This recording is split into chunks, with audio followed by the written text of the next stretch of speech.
Household Words. A weekly journal. Conducted by Charles Dickens. Saturday, January 19, 1856. Insularities. It is more or less the habit of every country, more or less commendable in every case, to exalt itself and its institutions above every other country, and be vainglorious. Out of the partialities thus engendered and maintained, there has arisen a great deal of patriotism, and a great deal of public spirit.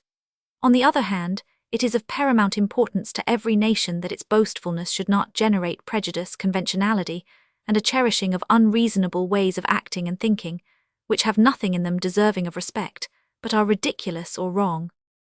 We English people, owing in a great degree to our insular position, and in a small degree to the facility with which we have permitted electioneering lords and gentlemen to pretend to think for us, and to represent our weaknesses to us as our strength, have been in particular danger of contracting habits which we will call for our present purpose insularities.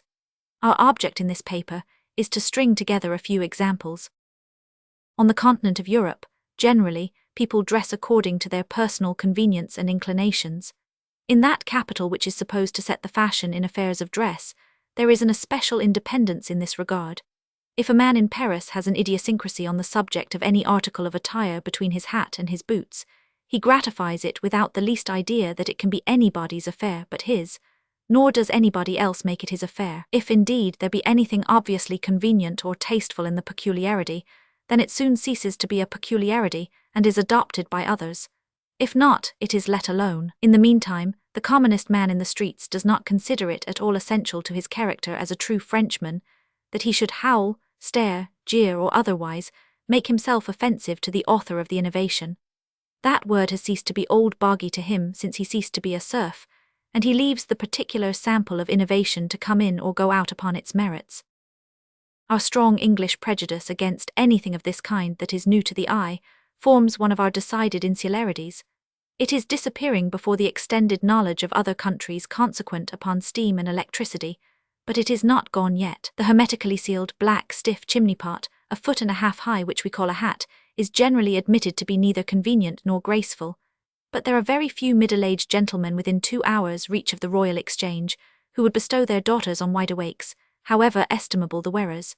Smith, Payne and Smith, or Ransom and Co., would probably consider a run upon the house not at all unlikely, in the event of their clerks coming to business in caps, or with such felt fashions on their heads as didn't give them the headache, and as they could wear comfortably and cheaply during the dirt and wet of at least half the year in London. It would be a great comfort and a great saving of expense to a large class of persons to wear the trousers gathered up about the leg, as a zouave does with a long gaiter below, to shift which is to shift the whole mud-encumbered part of the dress, and to be dry and clean directly. To such clerks and others with much outdoor work to do, as could afford it, jack boots, a much more costly article, would, for similar reasons, be excellent wear. But what would Griggs and Bodger say to jack boots? They would say, "This sort of thing, sir, is not the sort of thing the house has been accustomed to. You will bring the house into the Gazette. You must ravel out 4 inches of trousers daily, sir, or you must go." Some years ago, we, the writer, not being in Griggs and Bodger, took the liberty of buying a greatcoat which we saw exposed for sale in the Burlington Arcade, London, and which appeared to be in our eyes the most sensible greatcoat we had ever seen. Taking the further liberty to wear this greatcoat after we had bought it, we became a sort of spectre, eliciting the wonder and terror of our fellow creatures as we flitted along the streets. We accompanied the coat to Switzerland for 6 months, and although it was perfectly new there, we found it was not regarded as a portent of the least importance. We accompanied it to Paris for another 6 months, and although it was perfectly new there too, nobody minded it.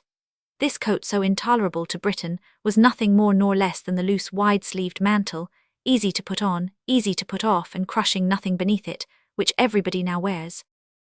During hundreds of years, it was the custom in England to wear beards.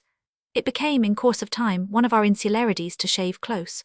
Whereas, in almost all the other countries of Europe, more or less of moustache and beard was habitually worn, it came to be established in this speck of an island, as an insularity from which there was no appeal, that an Englishman, whether he liked it or not, must hew, hack, and rasp his chin and upper lip daily. The inconvenience of this infallible test of British respectability was so widely felt, that fortunes were made by razors, razor strops, hones, pastes, shaving soaps, emollients for the soothing of the tortured skin, all sorts of contrivances to lessen the misery of the shaving process and diminish the amount of time it occupied. This particular insularity even went some miles further on the broad highway of nonsense than other insularities, for it not only tabooed unshorn civilians, but claimed for one particular and very limited military class the sole right to dispense with razors as to their upper lips. We ventured to suggest in this journal that the prohibition was ridiculous, and to show some reasons why it was ridiculous. The insularity, having no sense in it, has since been losing ground every day. One of our most remarkable insularities is a tendency to be firmly persuaded that what is not English is not natural. In the Fine Arts Department of the French Exhibition, recently closed, we repeatedly heard, even from the more educated and reflective of our countrymen, that certain pictures which appeared to possess great merit, of which not the lowest item was, that they possessed the merit of a vigorous and bold idea, were all very well but were theatrical, conceiving the difference between a dramatic picture and a theatrical picture to be that in the former case a story is strikingly told, without apparent consciousness of a spectator, and that in the latter case the groups are obtrusively conscious of a spectator, and are obviously dressed up and doing or not doing certain things with an eye to the spectator, and not for the sake of the story. We sought in vain for this defect. Taking further pains then to find out what was meant by the term theatrical, we found that the actions and gestures of the figures were not English, that is to say, the figures expressing themselves in the vivacious manner natural in a greater or less degree to the whole great continent of Europe, were overcharged and out of the truth, because they did not express themselves in the manner of our little island, which is so very exceptional that it always places an Englishman at a disadvantage, out of his own country, until his fine sterling qualities shine through his external formality and constraint. Surely nothing can be more unreasonable, say, than that we should require a Frenchman of the days of Robespierre to be taken out of his jail to the guillotine with the calmness of Clapham or the respectability of Richmond Hill, after a trial at the Central Criminal Court in 1856. And yet this exactly illustrates the requirement of the particular insularity under consideration. When shall we get rid of the insularity of being afraid to make the most of small resources, and the best of scanty means of enjoyment? In Paris, as in innumerable other places and countries, a man who has 6 square feet of yard or 6 square feet of housetop adorns it in his own poor way, and sits there in the fine weather because he likes to do it, because he chooses to do it, because he has got nothing better of his own, and has never been laughed out of the enjoyment of what he has got. Equally, he will sit at his door or in his balcony or out on the pavement, because it is cheerful and pleasant, and he likes to see the life of the city. For the last 70 years his family have not been tormenting their lives with continual inquiries and speculations whether other families, above and below, to the right and to the left, over the way and round the corner, would consider these recreations genteel, or would do the like, or would not do the like. That abominable old tyrant Madame Grundy has never been of his acquaintance. The result is that with a very small income and in a very dear city he has more innocent pleasure than 50 Englishmen of the same condition, and is distinctly, in spite of our persuasion to the contrary, another insularity, a more domestic man than the Englishman, in regard of his simple pleasures being to a much greater extent divided with his wife and children. It is a natural consequence of their being easy and cheap, and profoundly independent of Madame Grundy. But this insularity rests, not to the credit of England, on a more palpable foundation than perhaps any other. The old school of Tory writers did so pertinaciously labour to cover all easily available recreations and cheap reliefs from the monotony of common life, with ridicule and contempt, that great numbers of the English people got scared into being dull, and are only now beginning to recover their courage. The object of these writers, when they had any object beyond an insolent disparagement of the lifeblood of the nation, was to jeer the weaker members of the middle class into making themselves a poor fringe on the skirts of the class above them, instead of occupying their own honest, honourable, independent place. Unfortunately they succeeded only too well, and to this grievous source may be traced many of our present political ills. In no country but England have the only means and scenes of relaxation within the reach of some 1 or 2 million of people been systematically lampooned and derided. This disgraceful insularity exists no longer. Still, some weak traces of its contemptuous spirit may occasionally be found, even in very unlikely places. The accomplished Mr. Macaulay, in the 3rd volume of his brilliant history, writes loftily about the thousands of clerks and milliners who are now thrown into raptures by the sight of Loch Katrine and Loch Lomond. No such responsible gentleman, in France or Germany, writing history, writing anything, would think it fine to sneer at any inoffensive and useful class of his fellow subjects. If the clerks and milliners, who pair off arm in arm by thousands for Loch Katrine and Loch Lomond to celebrate the early closing movement, we presume, will only imagine their presence poisoning those waters to the majestic historian as he roves along the banks, looking for Whig members of Parliament to sympathise with him in admiration of the beauties of nature, we think they will be amply avenged in the absurdity of the picture. Not one of our insularities is so astonishing in the eyes of an intelligent foreigner as the court newsman. He is one of the absurd little obstructions perpetually in the way of our being understood abroad. The quiet greatness and independence of the national character seems so irreconcilable with its having any satisfaction in the dull slip-slop about the slopes and the gardens, and about the prince consorts going a-hunting and coming back to lunch, and about Mr. Gibbs and the ponies, and about the royal highnesses on horseback and the royal infants taking carriage exercise, and about the slopes and the gardens again, and the prince consort again, and Mr. Gibbs and the ponies again, and the royal highnesses on horseback again, and the royal infants taking carriage exercise again, and so on for every day in the week and every week in the year, that in questions of importance the English as a people really miss their just recognition. Similar small beer is chronicled with the greatest care about the nobility in their country houses. It is in vain to represent that the English people don't care about these insignificant details, and don't want them. That aggravates the misunderstanding. If they don't want them, why do they have them? If they feel the effect of them to be ridiculous, why do they consent to be made ridiculous? If they can't help it, why then the bewildered foreigner submits that he was right at first, and that it is not the English people that is the power, but Lord Aberdeen, or Lord Palmerston, or Lord Oldborough, or Lord Noseham. It is an insularity well worth general consideration and correction, that the English people are wanting in self-respect. It would be difficult to bear higher testimony to the merits of the English aristocracy than they themselves afford in not being very arrogant or intolerant, with so large a public always ready to abase themselves before titles.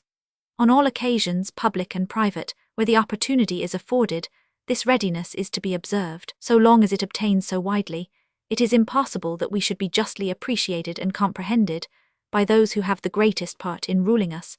And thus it happens that now we are facetiously pooh-poohed by our premier in the English capital, and now the accredited representatives of our arts and sciences are disdainfully slighted by our ambassador in the French capital, and we wonder to find ourselves in such curious and disadvantageous comparison with the people of other countries. Those people may, through many causes, be less fortunate and less free, but they have more social self-respect, and that self-respect must, through all their changes, be deferred to and will assert itself.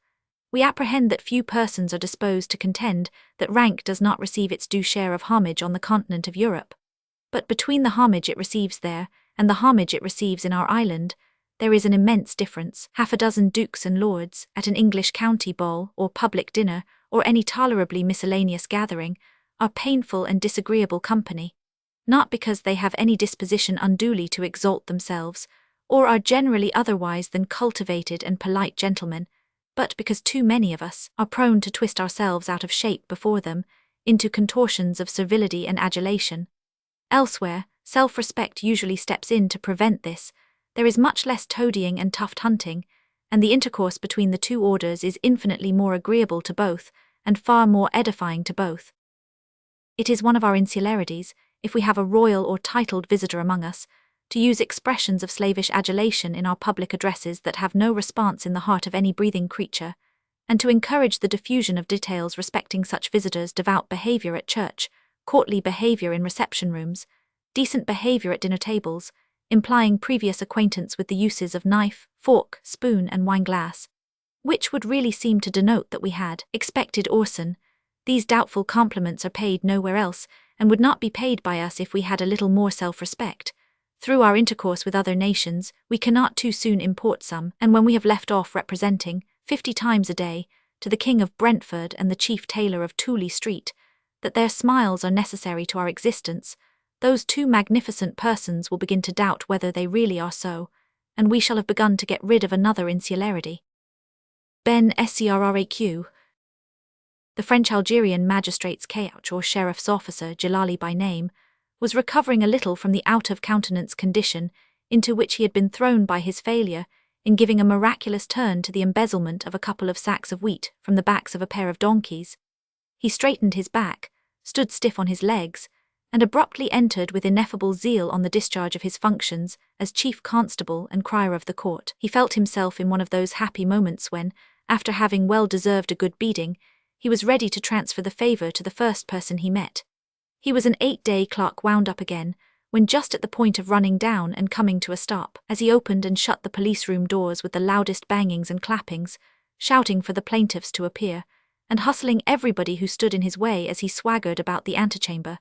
The assembly present, still impressed with the sack and donkey scene they had witnessed, whispered from mouth to mouth and from ear to ear that in the memory of Mechrasny, so accomplished a couch had never been seen. Suddenly a confused noise was heard out of doors.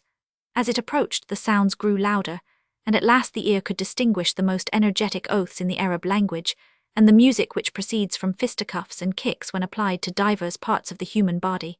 Jalali's voice rose above the tumult, and his stick accompanied the melody of his voice.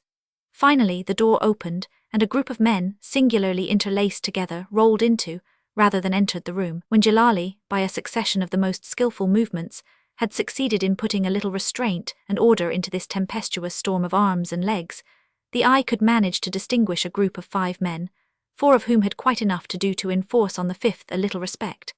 The last-named worthy was of lofty stature and vigorously limbed. His garments torn to shreds and his sorry face attested participation in a recent struggle, but his hands, tied behind his back and fastened by a rope to his neck, were evidence that he had not been victorious. His companions held him fast with a degree of caution which showed that even in the state to which he was reduced, they were not quite sure he would not make his escape.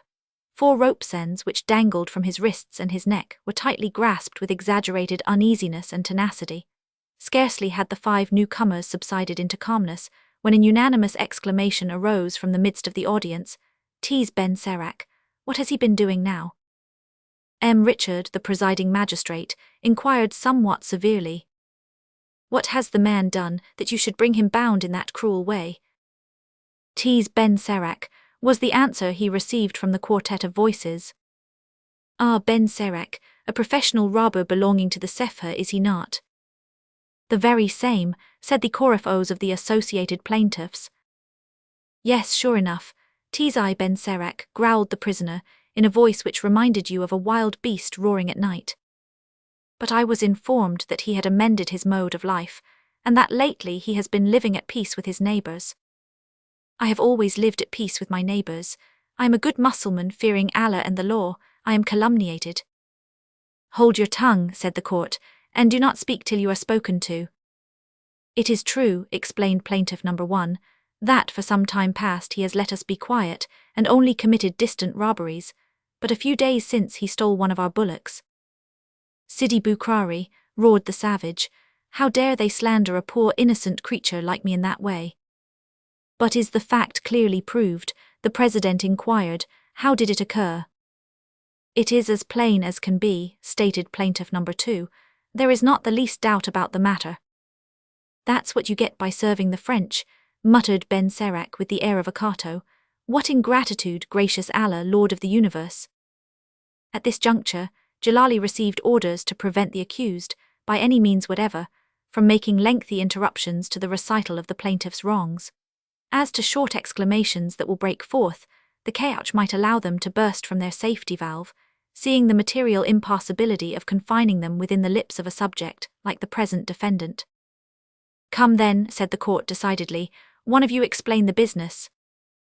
"Don't mind what they say," Ben Serac roared out. "They are liars, besides they have a spite against me." "As I said just now," the complainant stated, "the case is plain.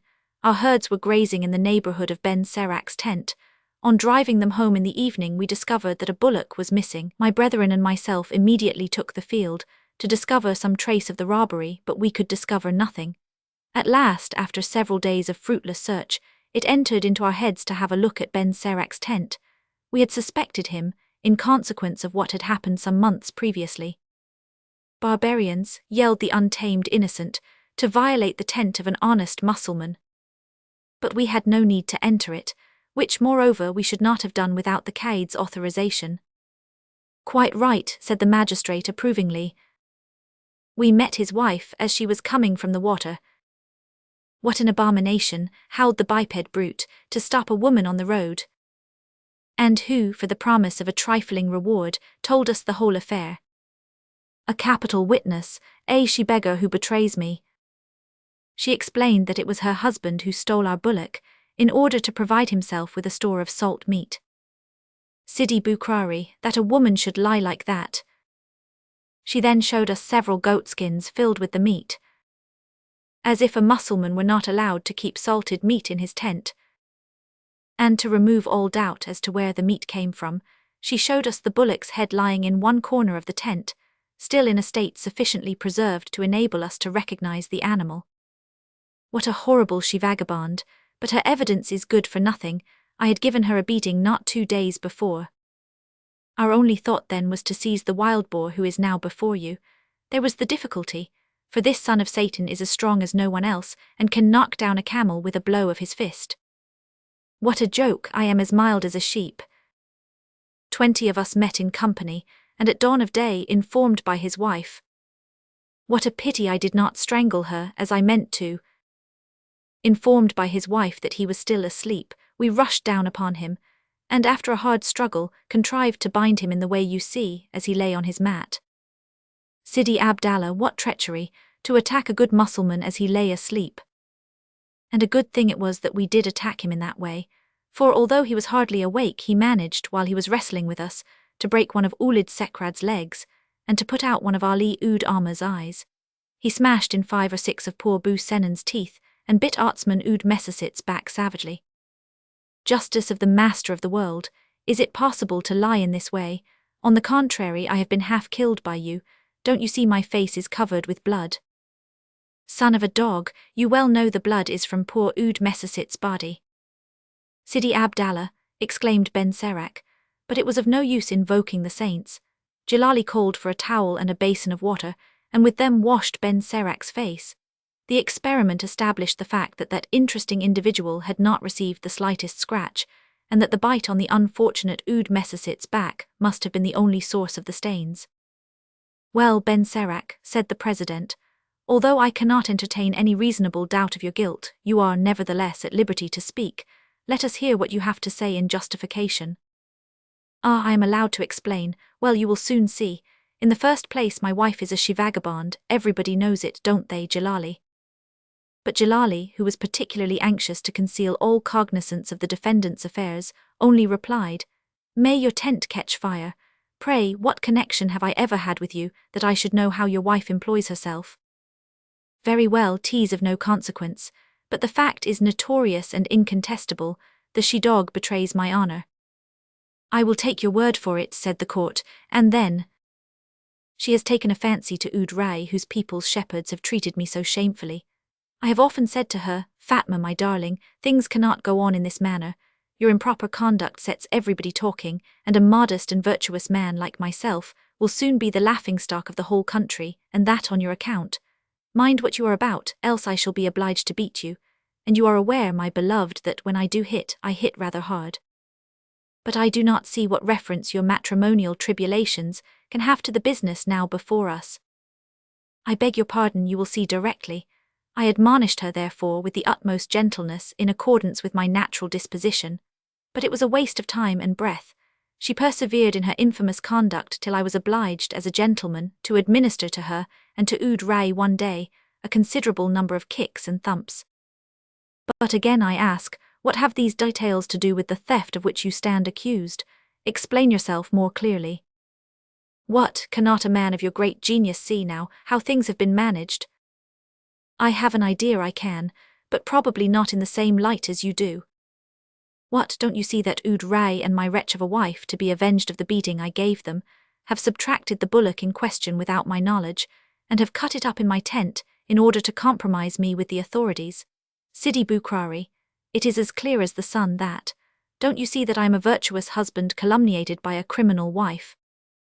A subdued murmur, mingled with stifled laughter, arose in the assembly at the victim air, which Ben Serach tried hard to assume, and also at listening to the singular pleading which he had improvised. Ben Serac, said the magistrate, in a sceptical tone, your case must be a very bad one, to compel you to employ such poor arguments for its defence. How could your wife play you such a trick as you describe without your knowledge, since your accusers found your tent filled with the animal's remains, the head particularly being so conspicuous and recognizable an object? What is there extraordinary in that? Asked Ben Serac, not in the slightest degree disconcerted. My wife is so artful, and I am so simple and innocent that she could easily contrive to conceal the matter. Come, these are wretched arguments. For a man like you, who has had so many transactions with the authorities, it is not a clever way of getting out of the scrape. I invoke Allah and his justice, screamed Ben Serac with the throat of a wild boar. I am a poor persecuted innocent, there is nothing proved against me, absolutely nothing. The case at least is doubtful, that is incontestable, and in cases of doubt the law requires me to take an oath. Put me on my oath, I will swear on the Quran, on Sidi Bukhari, on whatever book you please, I am as innocent as a suckling. No doubt, you will take 100 oaths as readily as one, but unfortunately for you, I have not forgotten your previous character, and must consider the charge as completely established. Allah, Lord of the universe, justice is not to be had in this country. Honest men will say the contrary when they hear you are caught, and especially when they see you transported to France, whither I intend requesting you to be sent. That's the reward people get for serving the French, swaggered Ben Serac, as Coriolanus might have done when banished by ungrateful Rome. Not bad, by my faith, you doubtless consider you are rendering people a service by easing them of their purses. I have been of service to you in time of warfare, by marching constantly at the head of your columns. True, you have sometimes marched at the head of our columns as a guide, but most assuredly you insisted upon heavy wages, as far as I can recollect. Besides, that is no reason why you should be allowed in recompense to plunder the whole human race. You ought to have reformed as you promised you would, and then we should have forgotten the past. I am slandered, I am a victim. Retain that idea for your consolation, and hold your tongue.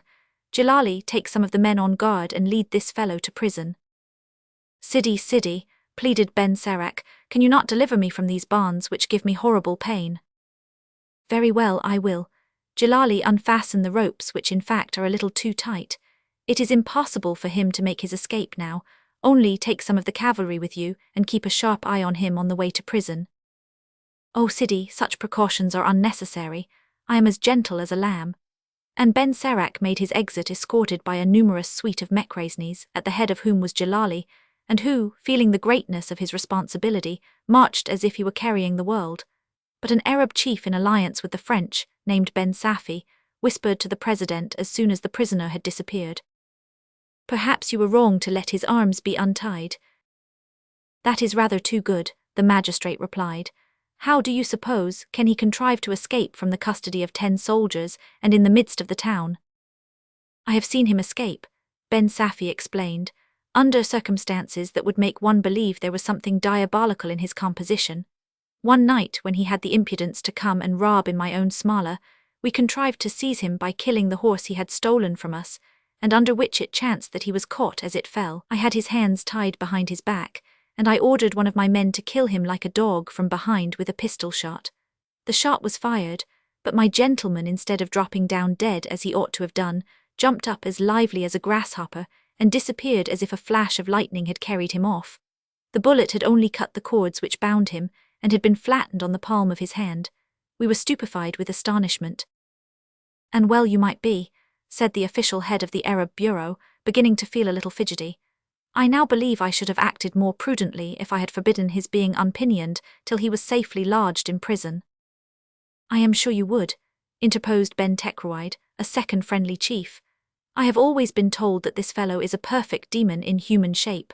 At the market of Kremes, he once robbed a man of his ass without his being aware of the theft, although he was sitting on its back at the time. Indeed, said the magistrate in a fidget, I should be very glad to know that he was definitely in custody under lock and key. He has the strength of 20 men, observed Ben Mouaj, a third Philo-Gallic chieftain. He once stole a camel laden with wheat from a caravan proceeding to the south, and as the animal was unable to travel over the rocky road by which he wanted to pass, he took it on his back, wheat and all, and carried it in that way for half a night's march. "That must be a slight exaggeration," remarked the president, now feeling horribly uncomfortable. "Nevertheless, I should like to be quite sure that he had reached the inside of the prison walls. They are very long about it. They ought to be back by this time." "Do you wish that I should go and see?" asked Ben Safi, pitying his friend's uneasiness. "I shall be much obliged to you." At the moment when Ben Safi was leaving the court, a distant clamour was heard from without, followed by several successive gunshots. A sound of many footsteps was audible, as if a crowd of men were approaching. The doors were thrown open violently, and Jalali made his appearance. His clothes were torn and soiled with dirt, and his right eye seemed to have suffered severely. "Oof," he puffed out, "my back is broken. May Sidi Abdallah burn me if he is a man." "Explain yourself, tell me," said the court on thorns. "Ben Serach." "Ben Serach indeed. If ever you contrive to get him into prison, I will consent to be roasted alive." "He has escaped then." "How should it be otherwise? He is the devil in person." "Have the goodness to tell me how you could have been so stupid as to let a single man break away from 10 of you." "The thing was very simple, and he was not long about it. When we got to the prison at the instant when they opened the door, he unceremoniously seized the sentinel's gun. He twisted it round like the sails of a windmill and threw down 3/4 of our number flat on our backs.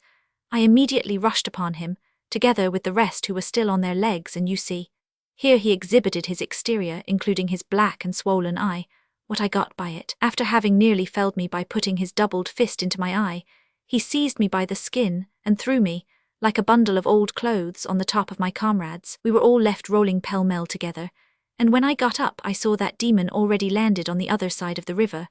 The guard came out and fired more than 30 musket shots at him while he was climbing up the bank, but bless me, they might just as well have dusted his back with pepper and salt.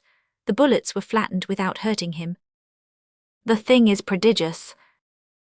After he got to the other side of the river, no one knows what became of him. Some say that he burrowed into the ground, whilst others declare that he took flight with a couple of great black wings that suddenly grew out of his sides and unfolded wide. The soldiers belonging to the guard will have it that he laid hold of a horse that was grazing there, that he jumped on its back, and set off at full gallop. Langthwaite. Langthwaite was in a state of excitement. Its morals were perturbed and its ideas confused. Its old landmarks were being swept away, and it did not approve of its new landmarks. Langthwaite notions were being assaulted, and Langthwaite's morality was put to shame. Madame Floriani, the Italian widow, had dared to defy the authority and disturb the influence of Mr. Bentley, the young incumbent. Was Langthwaite to be ruled over by a strange woman who introduced foreign customs and upset the existing institutions, or was its government to be a virtuous hierarchy as before? Was the cousin of a dean, or the widow of an Italian count, to be considered the first personage of the Vale? This grave question was what Langthwaite was called on to decide, and the quiet valley in the heart of the mountains lashed itself into a state of perturbation, strongly suggestive of the famous tempest that was brewed in a teapot. The origin of the evil was this. When old Jacob White the miser, who built Whitefield House of stone and marble, and furnished it with painted deal and calico, died, he left all his wealth to a certain niece of his sister's child, who had been born and bred and married in Rome, and who was now Count Floriani's widow. She was his only relative, and although it went sorely against him to leave his wealth to one who was more than half a foreigner, yet family pride at last conquered national prejudice, and Madame la Comtesse Floriani was made the heiress of Whitefield House and the lands circumjacent. This good fortune brought that Romanized young Englishwoman from the blue skies and rich light of Italy to a remote village in the heart of the Cumberland Mountains. The society of Langthwaite was peculiar and beyond measure dull. Dull because bigoted. The ideas of the denizens ran in the narrowest of all narrow gauges, out of which not a mind dared to move. The peculiarity of Langthwaite was its power of condemnation. Everything was wicked in its more than puritanic eyes. Life was a huge snare, the affections were temptations, amusements were sins, pleasure was a crime, novel writers had much to answer for, and novel readers were next door to iniquity. An actor was a being scarcely less reprehensible than a murderer, and an artist was lost to all moral sense, if indeed it ever chanced that artists were spoken of at all, for the Langthwaite intellect did not penetrate far into the regions of art. No one living in the world had a conscience, and no foreigners had the faintest notion of virtue. Langsthwaite was the centre of salvation, and outside its sphere revolved desolation and ruin. There was a national school at Langsthwaite, where all the ladies went on different days and at different hours to superintend, some the work and some the spelling, and there was a Sunday school where everyone fought for a class. It was the cordon bleu of Langsthwaite to have a class in the Sunday school. There were a great many dissenting chapels, and a great many missionary meetings, religious excitement being the principal dissipation at Langsthwaite, school feasts, Dorcas meetings, district visitings, missionary sermons, awakening preachings and prayer meetings were infinite. The parish clergyman, Mr. Bentley, said that the parish was well worked. And so it was. It was worked until its mental condition was in such a state of turmoil and unrest that no one knew exactly what to believe. To this society came Rosa Floriani, the widow of an Italian artist count, certainly, and the semi-papistical latitudinarian perhaps. Why she came to Langsthwaite seemed a mystery to many, but it was in truth no mystery. She thought it was only right to live among her tenants, and to do her best to the society which gave her her fortune. She was a beautiful woman, about 28 or 30 years of age, with fine blue eyes and light auburn hair as soft and shining as silk, braided in two thick wavy masses of imprisoned curls. She was very pale, as if she had lived much in darkened rooms, but her lips were red, and so were her nostrils. She was about the middle size, one of those women with small bones and soft outlines who keep young and supple to the last. She was negligent but coquettish in her dress, with such taste in all her arrangements, that when she received her visitors in a white muslin dressing gown and small morning cap, clinging, like trellis work against flowers, to the curling hair, she seemed to be far better dressed than the Miss Granvilles in their silks and satins, and jewellery and lace, and grander than their grand carriage with a footman 6 feet high. She was excessively indolent in her habits. At least the Langsthwaite world said so, never by any chance dressed at 11 or 12 o'clock, which was the general time for paying morning visits in that part of the world, and always receiving her monde, as she called them, upstairs in her dressing-room, in this kind of pretty negligence, very often wearing slippers, not shoes, little slippers of blue or rose or brown satin, trimmed round with lace and ribbon, clacking on the ground as she walked, for they had no heels. And indeed it was said that Madame Floriani had been seen in the middle of the day, and even in the evening in the same undress, which was very near to a crime in Langsthwaite, but her abode was worse than her attire. She had fitted up Whitefield House with all her Roman treasures, and they scandalized Langsthwaite.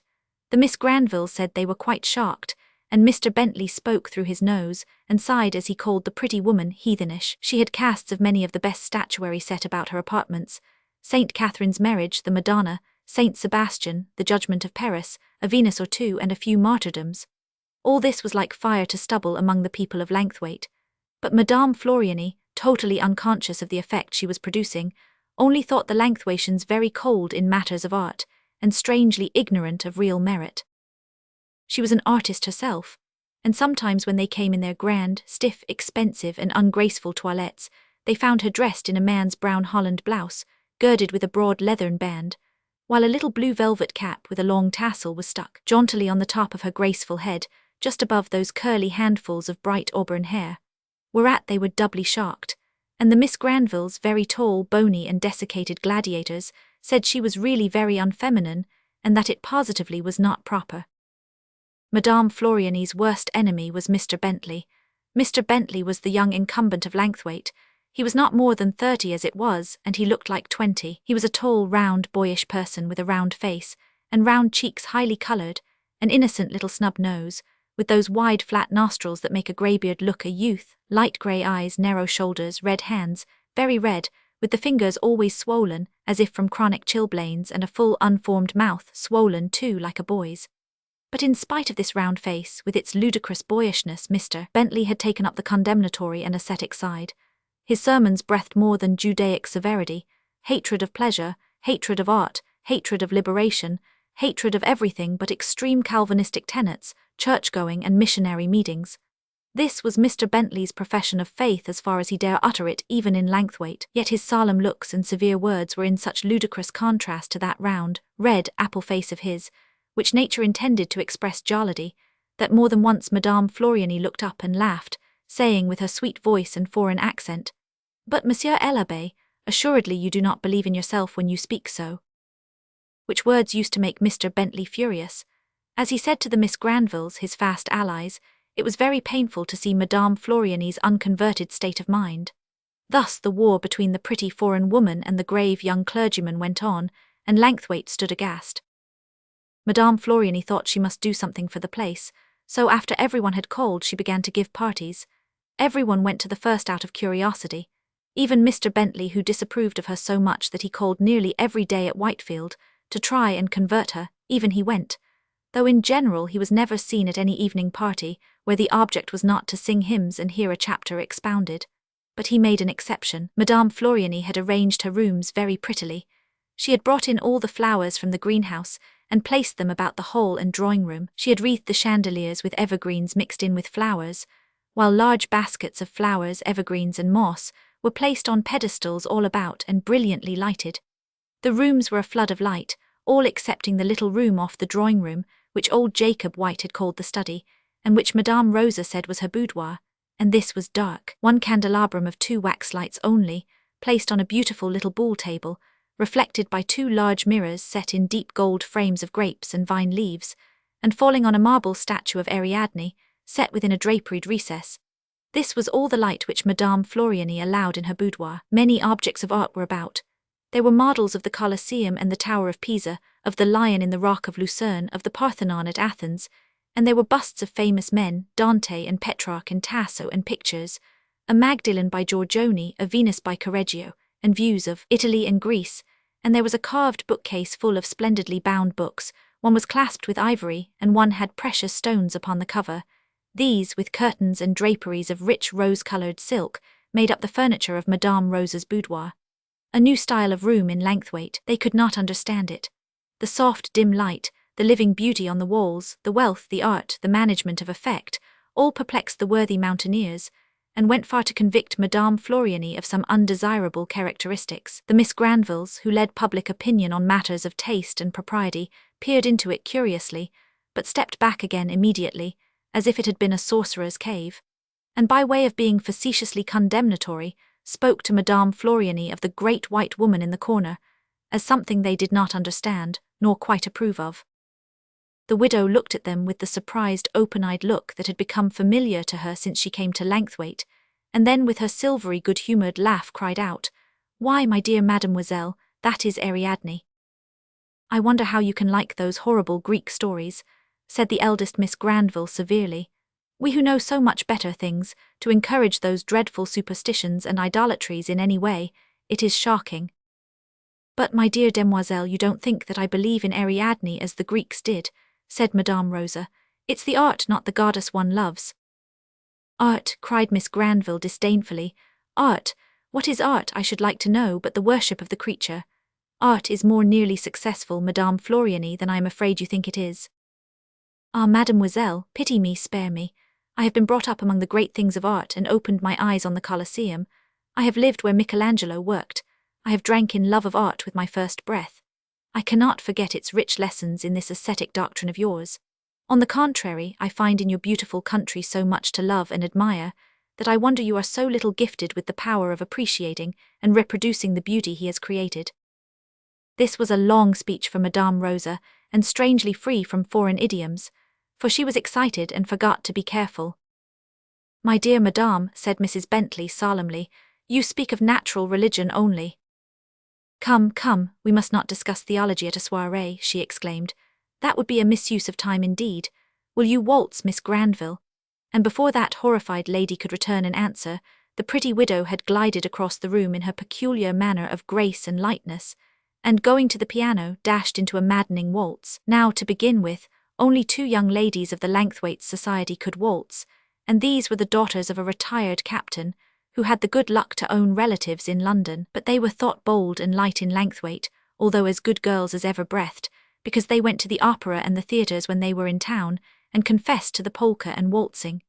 They were very pretty, lively, and good-natured, and when Madame Rosa played her waltz, they both stood up and said that if others would dance they would. There was no response. Some said, "What bold girls those Miss Winters are," and others, "Oh, Laura and Helen Winter will go the whole way with any woman of the world. We can't expect anything from them." And one old maid, who had never had an offer nor heard a word of love in her life, bit the end off the adjective disgusting, and flounced her shawl, Shetland, tightly round her as she thanked heaven that she had never done such a thing when she was young. And then when Rosa turned round on her music stool with her hands in her lap and said, "Eh bien, who will dance?" Mr. Bentley came up. "Excuse me, Madame Floriani," he said rather nervously, for the widow looked so arch and lovely that it required all Langsthwaite's severity to resist her. "You are a stranger to our customs, and you do not understand us yet. I hope that after you have been among us for a little time we shall be good friends and be able to work together. But we have banished all these frivolities from Langsthwaite. My flock, I am happy to say, does not dance." "Not dance, monsieur, and why?" cried Rosa with a burst of laughter, real southern laughter, such as you never hear in polite society in England now. "I look on dancing, Madame Floriani, as an invention of the enemy." "What enemy? The Russians? Oh no, I assure you, les Russes did not introduce the dance. That is droll, I did not know you were such good patriots down here," and she laughed again. "But Madame Floriani," said Miss Granville, coming to the rescue, "we don't ourselves think dancing proper." "Not proper," said Rosa, flushing to her temples. "What monstrous ideas! What impropriety can there be in a party of young people amusing themselves with dancing or anything else convenable?" "It is a worldly amusement," said Miss Granville stiffly. "And a degradation of the immortal nature," said Mr. Bentley. Madame Rosa looked from one to the other as if they had been Aztecs or Red Indians, or any other unusual specimens of humanity. Then, utterly unable to find any sort of answer to such sentiments, turned back to the piano and rattled off a brilliant fantasia, which no one understood and everyone thought noisy. It was the same with the games that Madame Rosa proposed, for when dancing was forbidden, she thought she would enliven her society by games. At first everyone refused to take part in them.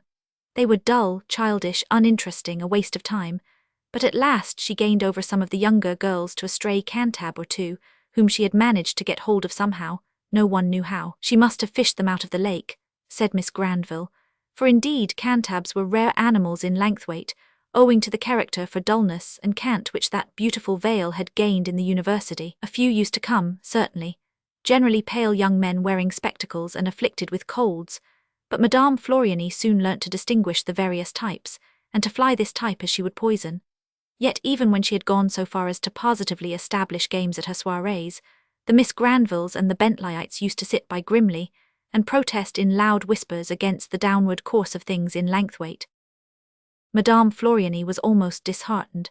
Had it not been for that strange little bit of principle in her, that she owed it to the society of her place to do something pleasant for it, she would have given up the attempt of amusing it in despair. But it was a matter of conscientiousness, and she did not like to be defeated. Fortunately, just at the moment when she was most dispirited, she found that she had really made some way. Her fascinating manners, her beauty, her grace, her knowledge of the world, the purity and innocence of her mind, her tact, and her imperturbable good humour, at last had their weight, added to which exterior circumstances that great want of the human heart, that want of life, of pleasure, of sensation, which no ascetic folly can destroy, however it may distort, began to make itself felt. The Miss Winters and many of the younger girls ranged themselves on Madame Floriani's side. They helped her in her soirees, they played at her games, they shared her picnics, they shot at her archery meetings, nay, they even danced to her waltzes, though Mr. Bentley was so angry that he did not speak to Miss Laura when he met her the next day, because he said, as the eldest, she ought to have known better, and was leading her younger sisters to destruction, which made Laura cry, poor girl, but Helen called their incumbent a detestable little fellow, though she felt as if she had spoken blasphemy when she said it. Altogether, Langsthwaite was decidedly divided into two parties, because of the waltzing that went on at Madame Floriani's Wednesday evenings. No one could understand Mr. Bentley.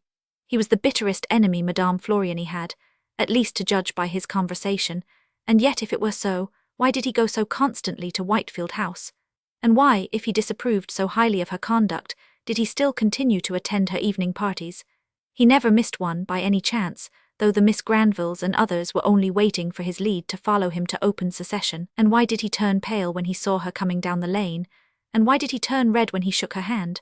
Miss Augusta Granville, the youngest, she was 34, who had been the beauty of the family and gave herself still the airs of a juvenile. Miss Augusta, who had always been his fast ally, his most indefatigable district visitor, his head-class teacher, his unfailing satellite, who would not have missed a missionary meeting nor a Bible class for all the world. Miss Augusta was uneasy. She did not like these symptoms. She did not like Mr. Bentley's leniency in still continuing to visit Madame Rosa.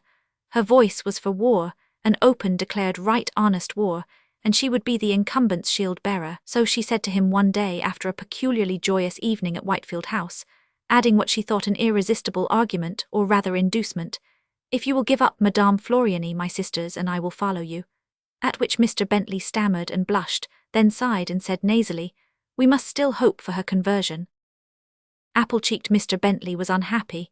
He began even to look so, which was somewhat difficult to that insignificant countenance of his.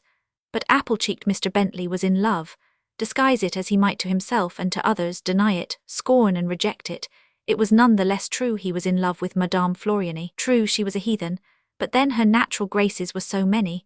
True, she was a woman of the world, an artist, a lover of frivolity, but then she was kind to the poor and so gentle in her temper.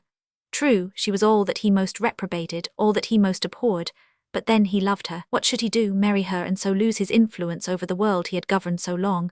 But should he lose his influence? The Granvilles would be angry, perhaps they would leave Langsthwaite, he wished they might, but he could manage all the rest.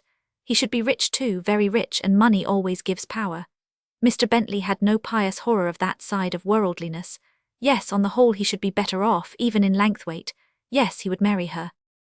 These were his reasonings spread out over many days and weeks, during which time he was much at Whitefield House, often to Madame Rosa's great inconvenience and annoyance. And indeed of late she had adopted the habit of denying herself, an offence which took all Mr. Bentley's love to forgive, for it was a falsehood, he said, and worse, forcing her servants to lie for her.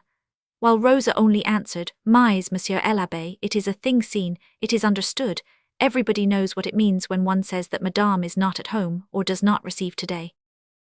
"In the world that may be," said Mr. Bentley, "but we do not understand such positions here." "Monsieur l'Abbé, are you not the same here as anywhere else? What is there so peculiarly virtuous in Langsthwaite that you must make laws for yourselves against all the rest of the world, and condemn all the rest of the world? You don't seem to think that there is any crime in pride and hatred and self-sufficiency, and all that, only in happiness and gaiety of heart.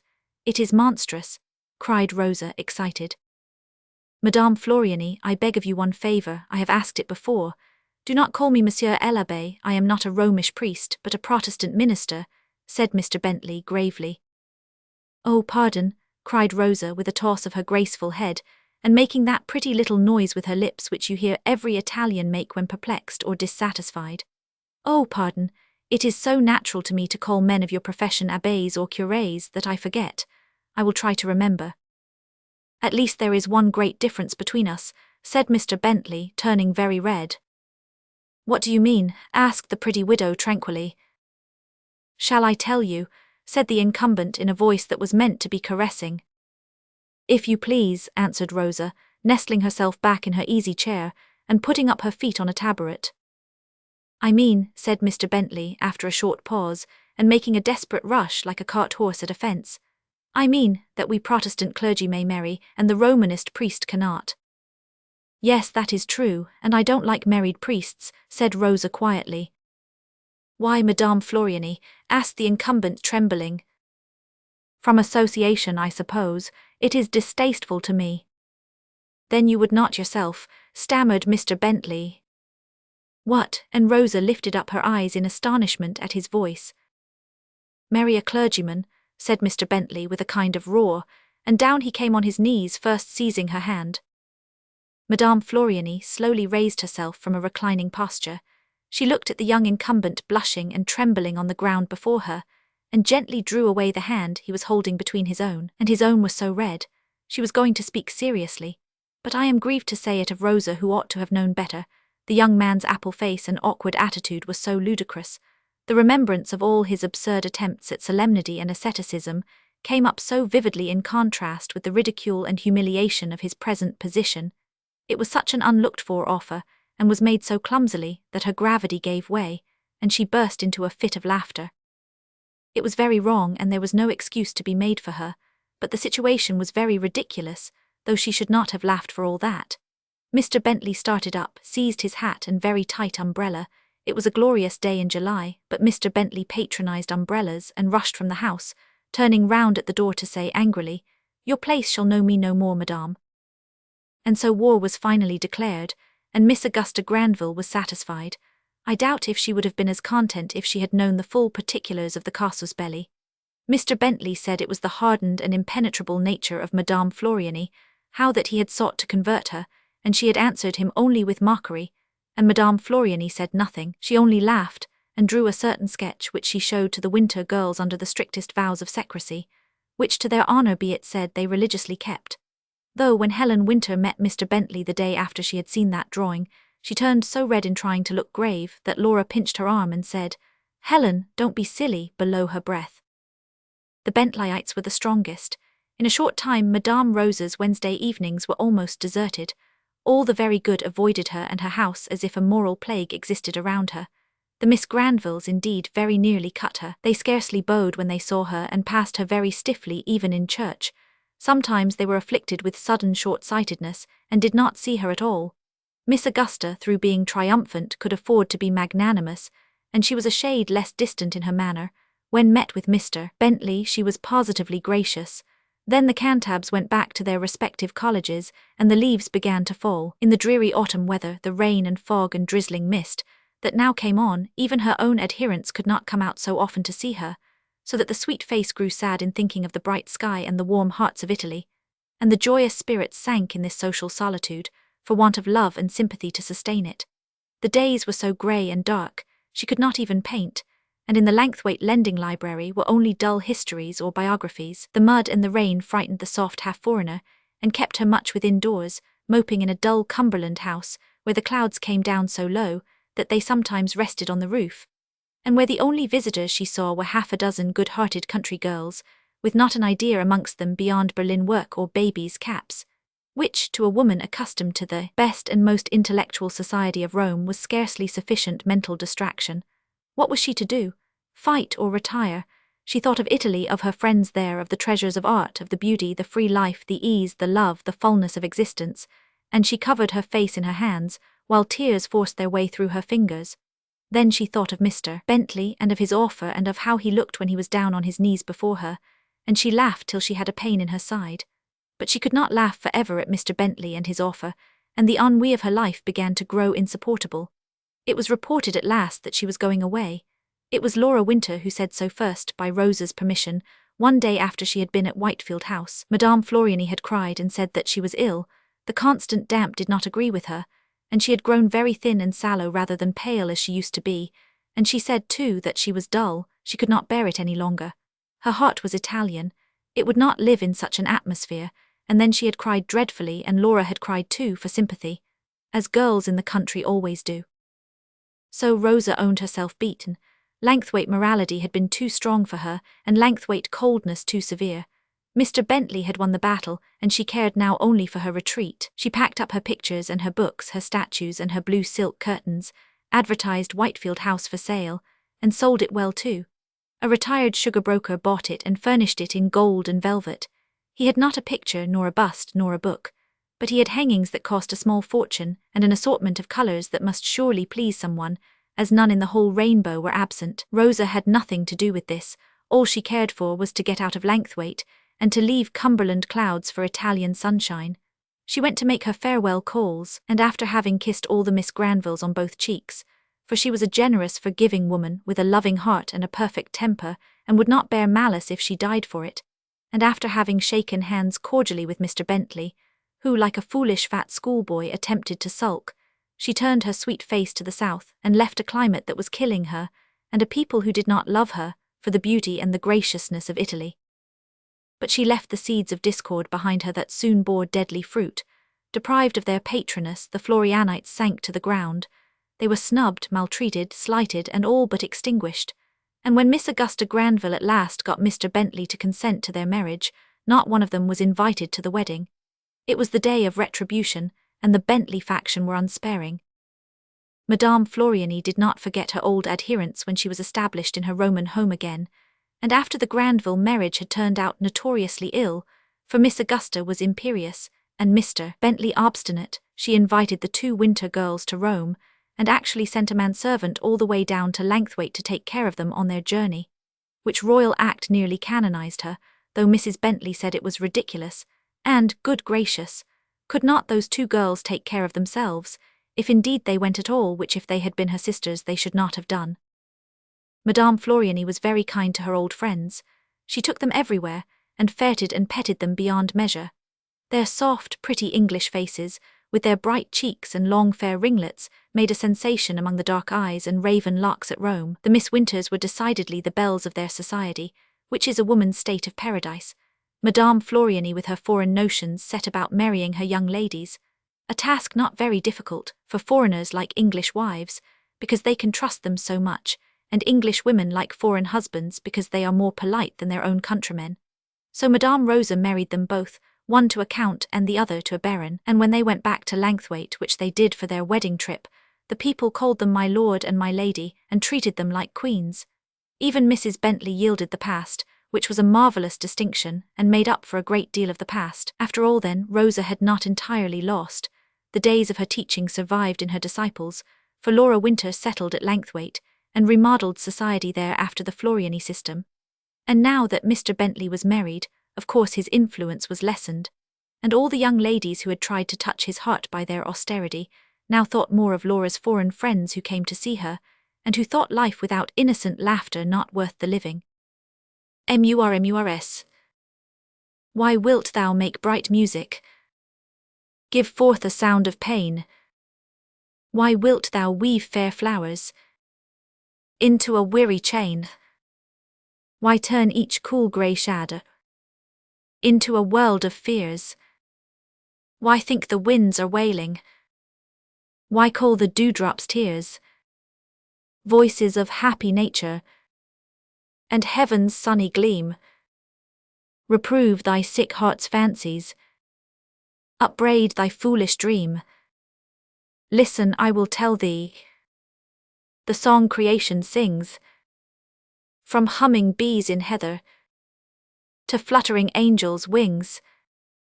Not alone did angels sing it to the poor shepherd's ear, but the sphered heavens chant it, and listening ages hear. Above thy poor complaining rises that holy lay. When the starry night grows silent, then speaks the sunny day. Oh, leave thy sick heart's fancies, and lend thy little voice to the silver song of glory that bids the world rejoice. Our wicked MIS statements.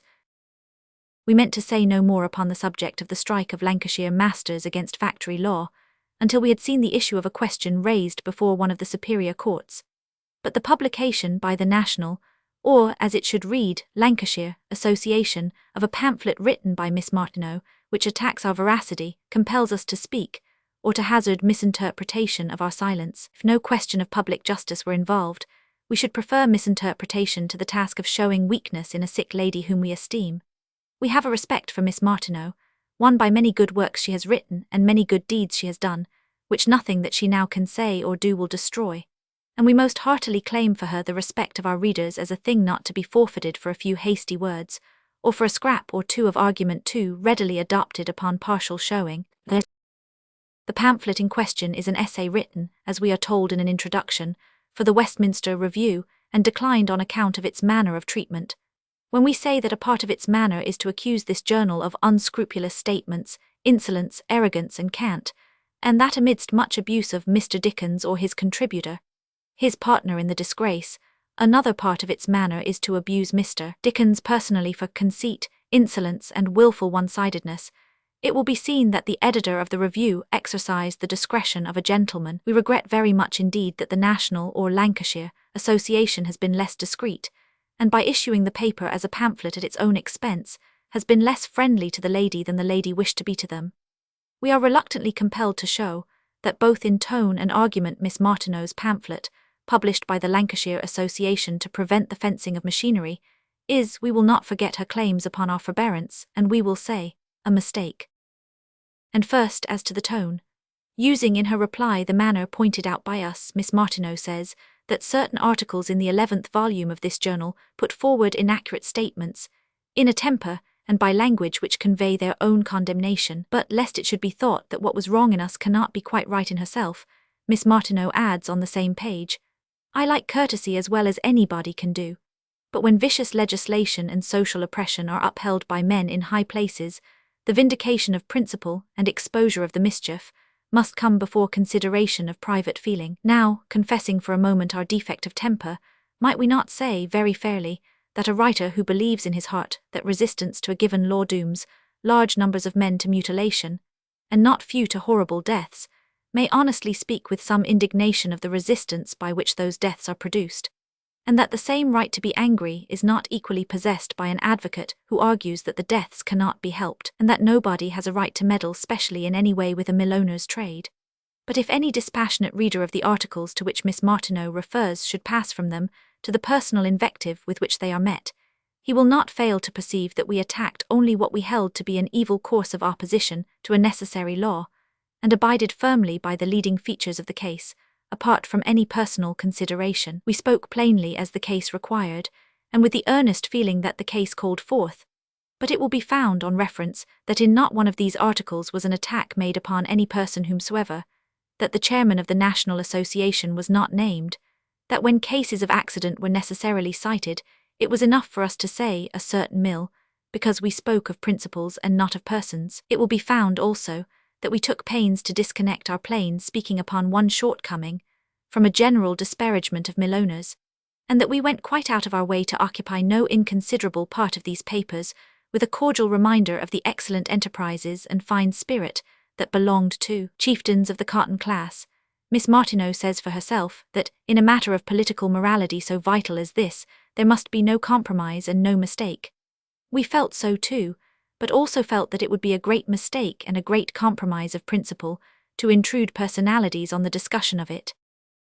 The history of the present pamphlet, given by its author in a letter to the Association of Factory Occupiers, is that, wishing to controvert the views of Mr. Horner, the factory inspector, she mentioned her desire to obtain the facts on both sides of the question to a member of your association who visited me soon after, and we cannot help feeling that for the facts on both sides, which are so clearly only the statements on one side, and we hope for her sake, for the temper too, the writer is indebted to her faith in the opinions of her friend. She thinks also that the notes of a barrister who edited the Factory Act show that it was high time the passionate advocates of meddling legislation should be met by opponents of such legislation who are, by position, likely to be at once dispassionate and disinterested. To ensure this desirable result, a pamphlet written in a passion is sent to be published and circulated by the association directly engaged in maintaining one side of the matter, and composed of the persons most distinctly interested in its issue. Vexed at the blindness of the barrister at law, who is as blind as ourselves, Miss Martineau goes on to say in her prefatory letter, what can instigate any lawyer who cannot be supposed an interested party to write such a preface as Mr. Tapping's? It is difficult to imagine. On opening it, my eye falls at once on a false statement, which ought to destroy all the authority of the rest. What is the false statement of Mr. Tapping? Mr. Tapping wrote that the manufacturers have instituted the National Association of Factory Occupiers for the special purpose of raising a fund for defraying thereout all fines for not fencing, which may be inflicted upon members.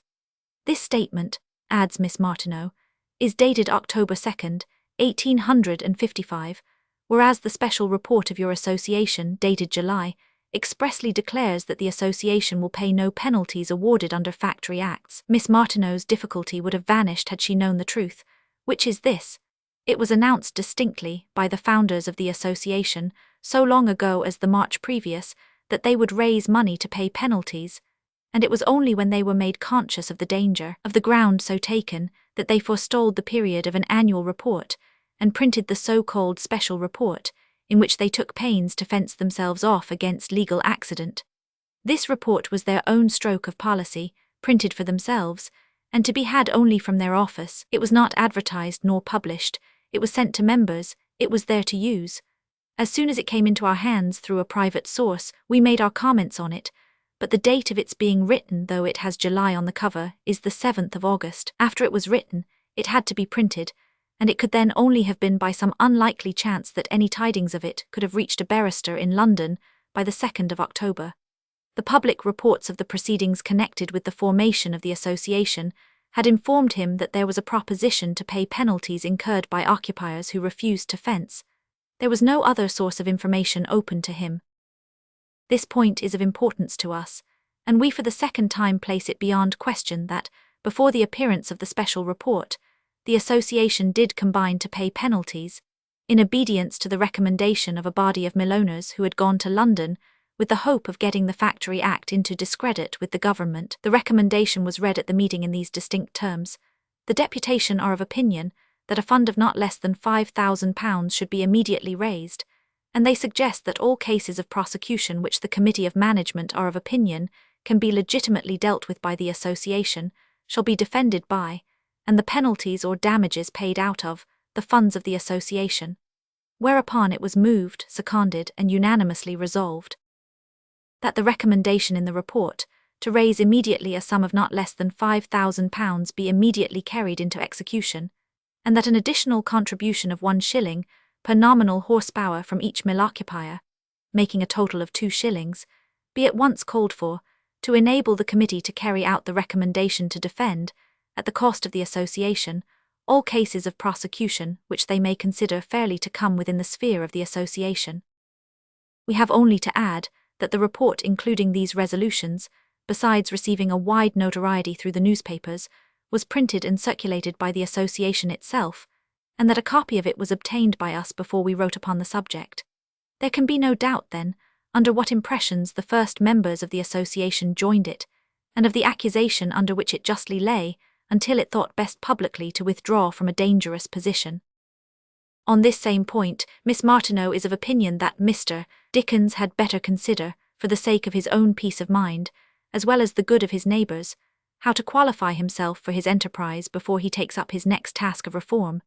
If he must give the first place to his idealism and sensibilities, let him confine himself to fiction, and if he will put himself forward as a social reformer, let him do the only honest thing, study both sides of the question he takes up. How far he is from having done this in the present case, a short but not unimportant statement may show. He says by his own pen or his contributor, but the factory inspectors will proceed for penalties. Certainly they will, and then, if these gentlemen be members of the National Association of Factory Occupiers, they will have their case defended for them and their fine immediately paid. Yet while the writer declares his information to be drawn from the papers of the association, he ignores the following conspicuous passages from their first report, the retractation then being quoted. Now, setting aside the likelihood or unlikelihood of Mr. Dickens to secure his peace of mind, taking ghostly advice from Miss Martineau, there is no doubt that in the said first report the retractation was conspicuous, and that moreover it was meant to be conspicuous. But we can hardly think it so conspicuous as to have been visible, not merely before it was visible, but, as we firmly believe, even before it was so much as conceived. On the same line with the of this journal, upon which we are lectured, are inscribed the words, Household Words, July 28, 1855. The number dated on that day was, in the usual manner, published 3 days previously, and issued in Manchester on the 26th of July, but the report which we failed to do the honest thing by citing was not written, as we find by the date against the chairman's signature, until the 7th of August, when it reached us in September. We at once, in our 285th number, made public its purport, but we did not say what we may now say, namely, that there came with it a remark which we believe to be true, and which dates certainly go far to justify, that the special report, a thing not contemplated in the rules, was actually suggested by our comments, that our journal, containing a wide publication of the illegal position of the recusant milliners, having reached Manchester on the 26th of July, was considered by the committee of the association to necessitate retreat to safer ground by means of a special report, and that by the 7th of August the report was completed and signed,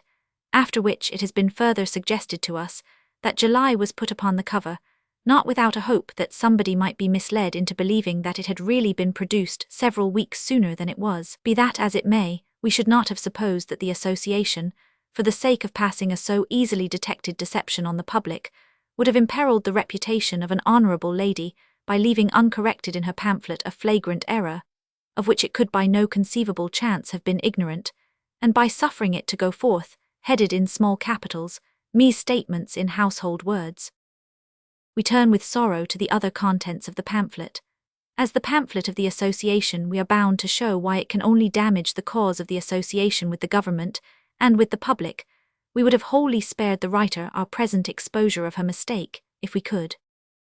The pamphlet begins with some calm wise words about the war, by which the reader is prepared to expect a very different treatment of the immediate topic in hand than that which it is destined to receive. No sooner is the subject touched than the false keynote is struck, and of all persons in the world, it is Miss Martineau whom we find echoing the exaggerated lamentations of an injured interest. The issue, we are told, to which the controversy is now brought, is that of the supersession of either the textile manufactures or the existing factory law. The two cannot longer coexist. This is one of those remarkable predictions of which we are beginning, by a very long national experience, to understand the value. If the cry be not ridiculous enough in the form just quoted, how does it look thus? For we have it repeated afterwards in this more piquant way. It seems to be agreed by the common sense of all concerned who have any common sense, that our manufactures must cease, or the factory law, as expounded by Mr. Horner, must give way. We believe it was Mr. Bounderby who was always going to throw his property into the Atlantic, and we have heard of Miss Martineau's clients being indignant against Mr. Bounderby as a caricature, and yet this looks very like him. The pamphlet then adopts the precise tone of the mill owners in speaking of the accidents as chiefly of so slight a nature that they would not be noticed anywhere, but in a special registration like that provided by the Factory Act. For instance, 700 are cases of cut fingers. Any worker who rubs off a bit of skin from finger or thumb, or sustains the slightest cut which interferes with the spinning process for a single day, has the injury registered under the Act. In the next place, the yearly deaths by preventable accidents from machinery, which number about 40, are reduced to 11, by excluding all machinery except the actual shafts, and throughout the pamphlet afterwards the number 11, so obtained, is used, once in a way that has astonished us, as it will certainly surprise our readers. Even lower down on the same page, the writer slips into the statement that there are only 12 deaths a year by mill accidents from all kinds of factory machinery. We wish it were so, but in the last report published before we made our comments, there were 21 slain in 6 months, 150 had in 6 months lost parts of their right hands, 130 parts of their left hands, 28 lost arms or legs, 250 had bones broken, 100 had suffered fracture or serious damage to the head and face. In the report for the half-year next following, the deaths by machinery in factories were 18, 161 lost the right hand, or more generally parts of it, 118 the left hand or parts of it, 220 had bones broken. 39 therefore was the number of deaths in the year last reported. A fresh half-yearly report is at present due, and there was no lack of accidents more serious than the rubbing off a bit of skin. Of the factory accidents, we are also told not 5% are owing to machinery. If so, great indeed must be the number of the whole, but it is solely of the accidents arising from machinery that we from the first have spoken, since upon them only the law is founded which we wish to see maintained.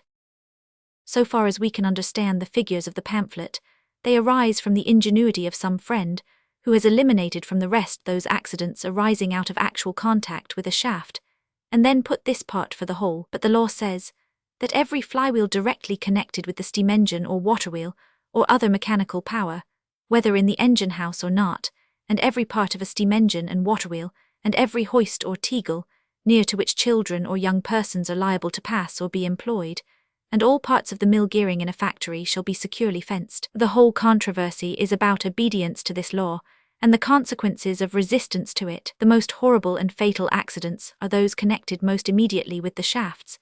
The unfenced shafts are the essential type of the whole question, and the fencing of them implies necessarily the general consent to obey the law. For this reason we have, no doubt in common with other people, frequently represented by such a phrase as unfenced shafts, the whole fact of resistance to the law, without any suspicion of the ingenious turn that might be given to the question on this ground, by an association not ashamed to employ sleight of hand in argument. And now that we discuss the figures of the pamphlet, we turn to another of the strange pages, headed Me's Statements in Household Words. We make, it is said, the extraordinary statement that these deadly shafts mangle or murder every year 2,000 human creatures, and considering, the writer adds, the magnitude of this exaggeration, our readers will remember that the average of deaths by factory shafts is 12 per year. It is no wonder that he finds fault with figures when used in reply to charges so monstrous. When the manufacturers produce facts in answer to romance, we proceed, it is said, to beg the question as usual, in this passage, As for ourselves, we admit freely that it never did occur to us that it was possible to justify by arithmetic a thing unjustifiable by any code of morals, civilized or savage. By that admission we abide, and by our figures we abide. This specimen of our misstatements, of our begging the question as usual, is a yet more curious example of a question begged by the accusers than that other proof of dishonesty which consisted in our not having read a document several weeks before it came into existence.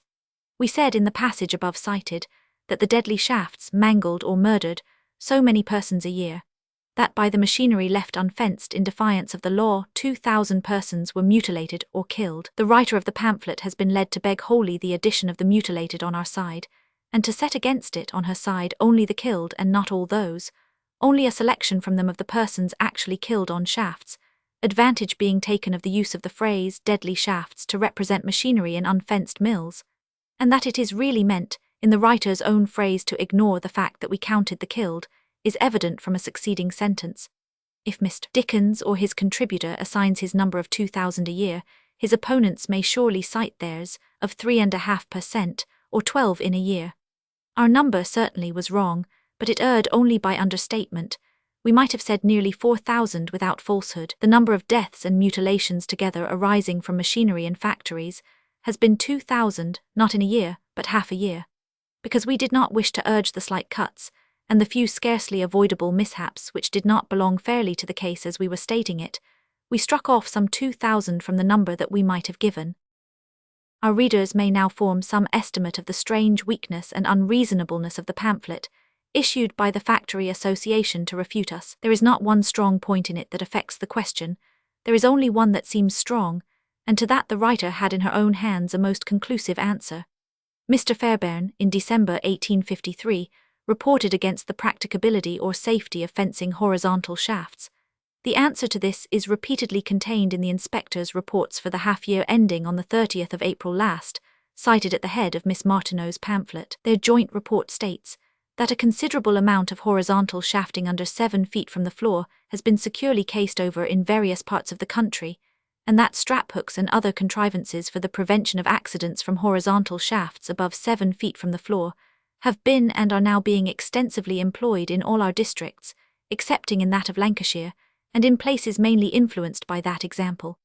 And Mr. Howell is to be found reporting that in the west of England much new fencing had been done, and that the experiment had been tried on a sufficiently large scale, and for a sufficiently long period to prove the fallacy of the apprehensions that were expressed as to the practicability and success of fencing securely horizontal shafts. It has proved also that the doing so is unaccompanied by danger. He gives illustration of this from the west of England, adding, however, that in many instances, and more especially in the cotton factories in that part of my district which is situate in Cheshire, and on the borders of Lancashire, little or nothing has yet been done, with some few conspicuous and honourable exceptions, to satisfy the requirements of the law in this respect. The pamphlet adds the Manchester cry of fire, and quotes the agent of a fire office who gave it as his opinion that if mills had boxed machinery they ought to pay increased insurance, because away they would go without any possibility of salvation. The agent of a fire office, as we all know, may be the butcher, the baker, or the candlestick maker, sage or not sage, and to judge by his language in this particular case not sage. Now, however, when a very large number of mills out of Lancashire are habitually working fenced machinery, will the National Association be so candid as to tell us, not what some local agent has said, but what the fire offices do? Mr. Fairbairn's authority against rectangular hooks is quoted in the pamphlet. He says they will increase the danger, would pull all about the people's ears. But do they? In the last report which the writer represents as having been consulted for the other side of the question, the inspectors jointly state that, in none of our districts has any accident come to our knowledge from the coiling of a strap round a horizontal shaft where strap hooks have been put up in the manner recommended. And Mr. Redgrave reports thus from Yorkshire. With respect to one of the precautions which is considered of great value in Yorkshire and other parts of my district, I mean the strap hook, for preventing the lapping of the strap upon the revolving shaft, the fact that not an accident has been reported to me during the last 6 months as having been caused by the lapping of a strap upon a shaft, nor by one of the many thousand strap hooks which have been fixed up in a very large number of factories, more or less in the different departments of 1,500 out of 2,000 factories, which constitute my district, in a large proportion of which, moreover, they have existed for many years, may be taken as conclusive evidence that the strap hook does obviate the lapping of the strap, thereby preventing accidents, and does not increase the danger of the shaft and its liability to cause accidents. Our evidence does not end here, but we must have regard to space. We pass rapidly over the statements in the pamphlet that the men who die by their own indiscretion, or, as Miss Martineau expresses it, climb up to the death which is carefully removed out of their natural reach. This climbing up to death will occur to any sane man or woman, perhaps, as being excessively probable, but it is not true. Very few deaths are the result of gross and active carelessness. Some arise from a momentary inadvertence, but the reports of inquests constantly sent to us show that at least half who die can in no fair sense be said to deserve any blame. The pamphlet itself quotes inadvertently the statement of an engineer that there should be a ready means of putting on the strap when the mill is in motion. Doing this is a common cause of death. Again, one man is seized by a loose end of his neckcloth, another dragged to his death out of a cart, because a cloth in it is accidentally blown by the wind against machinery. Need we do more than allude to such arguments as that if law compels the fencing of machinery, which while in motion thus can seize the passive stander-by, it ought to compel windows to be barred, because people can throw themselves out of them, and trees to be fenced, because boys can climb up and tumble down. If we take thought for the operative, working in the midst of dangerous machinery, are we, it is asked, to legislate for every drunken vagabond who lies down in the track, every deaf old man who chooses the railway for his walk? Need we answer such preposterous inquiries? We have maintained that it is strictly within the province of the law to protect life, and to prohibit any arrangements by which it is shown that the lives of people in pursuit of their lawful and useful work are without necessity endangered. Preventable accidents of every kind we have always declared it to be the duty of the legislature to prevent. We are told that common law suffices for all cases. It is hardly worthwhile to spend time in showing that it does not, and cannot provide for these cases. Common law is the law as established for a given and considerable length of time, and it arose out of the fusion of much special legislation. It knew nothing of steam engines, and it is impossible that it should have foreseen such cases as arise out of the new systems of railway and factory. Common law will not make factories safe working places for the operative. Special consideration must be given to the subject. When we learn, as Sir John Kincaid reports from Scotland, that a sufficient fencing of 350 feet of horizontal shafting cost one factory only £6, that the casing of 251 feet of shafting above 7 feet from the floor, more precaution than was absolutely needed, cost another factory only £8 that a Paisley factory cased 324 feet of such shafting most efficiently with block iron casing for no more than £16 we refuse to listen to the cry of mills on fire, ruinous expense, manufactures must cease, fatal principles, property going to be pitched into the Atlantic, and simply wait until the recusant Lancashire mill owners have done calling names and litigating, and have learnt that if they will not voluntarily take the necessary steps to prevent the more horrible sort of accidents in their mills, they must take them by compulsion. Miss Martineau suggests the impropriety of any discussion until doubt has been removed by the settlement of a point raised before the Court of Queen's Bench. The whole matter is to remain in abeyance, things are to go on as they are, and there are to be no convictions, while the point mainly at issue is awaiting the decision of the higher courts. Let us see what this means. The point at issue, as the pamphlet rightly states, is the interpretation of the words, securely fenced.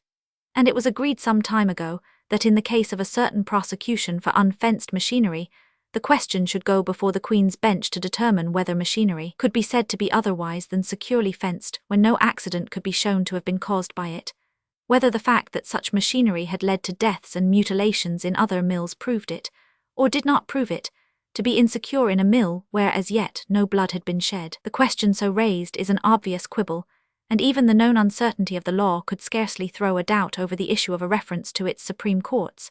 Meanwhile the issue was raised. The great purpose and business of the association seemed to be to raise it.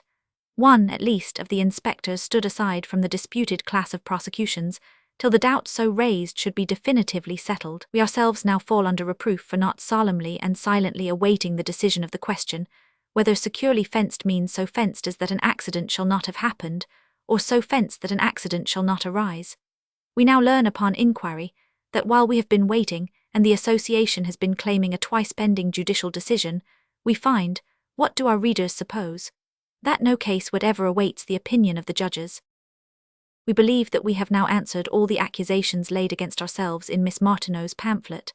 There is one citation of actual resolutions of the association, side by side with our summary of their purport, presented as a conviction of the humanity monger, of which we need say nothing, because it cannot fail to suggest to any person only moderately prejudiced that our summary is very close and accurate indeed. We will pursue the pamphlet no further, having set ourselves right.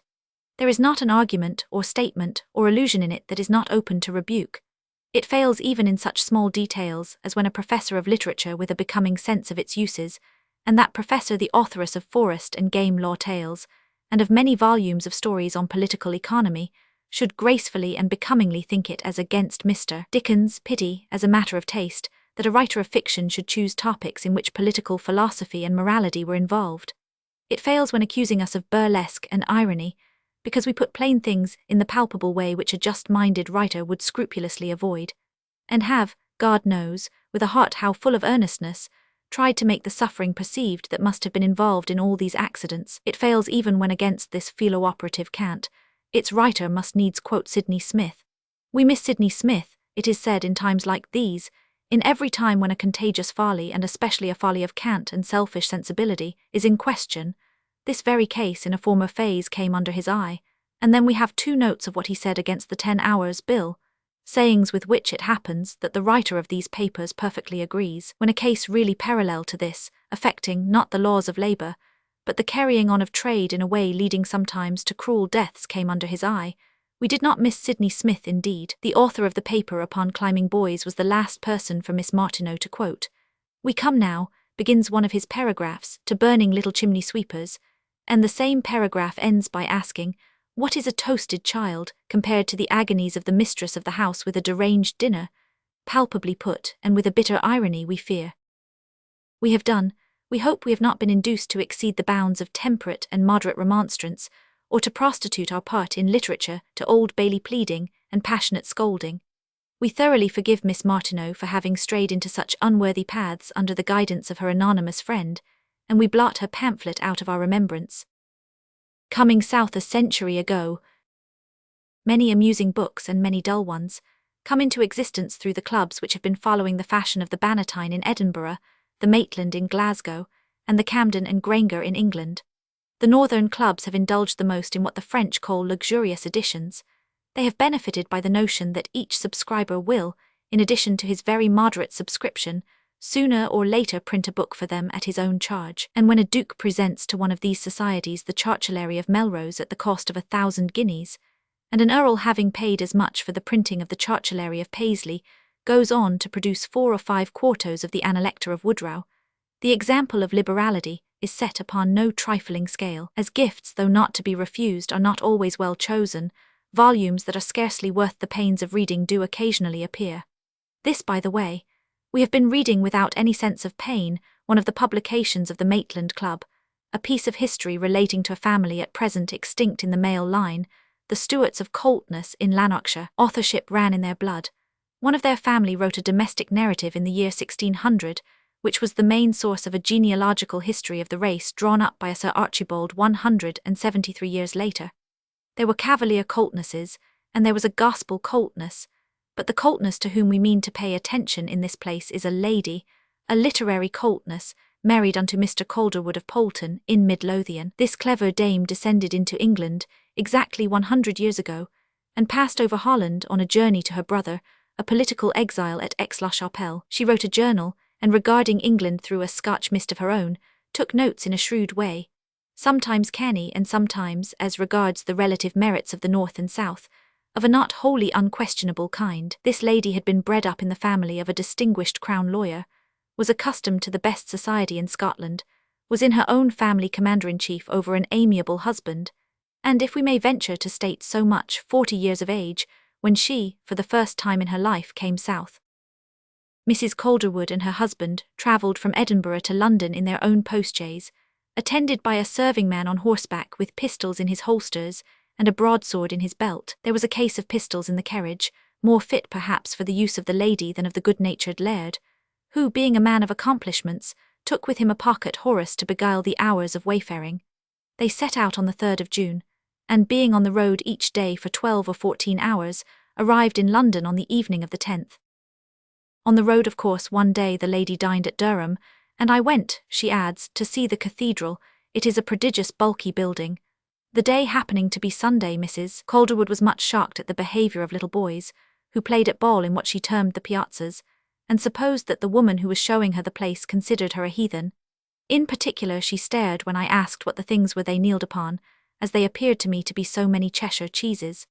Mrs. Calderwood had travelled far into England before she met with any sensible inhabitant, and then the first intelligent native is recorded, and proves to have been a chambermaid.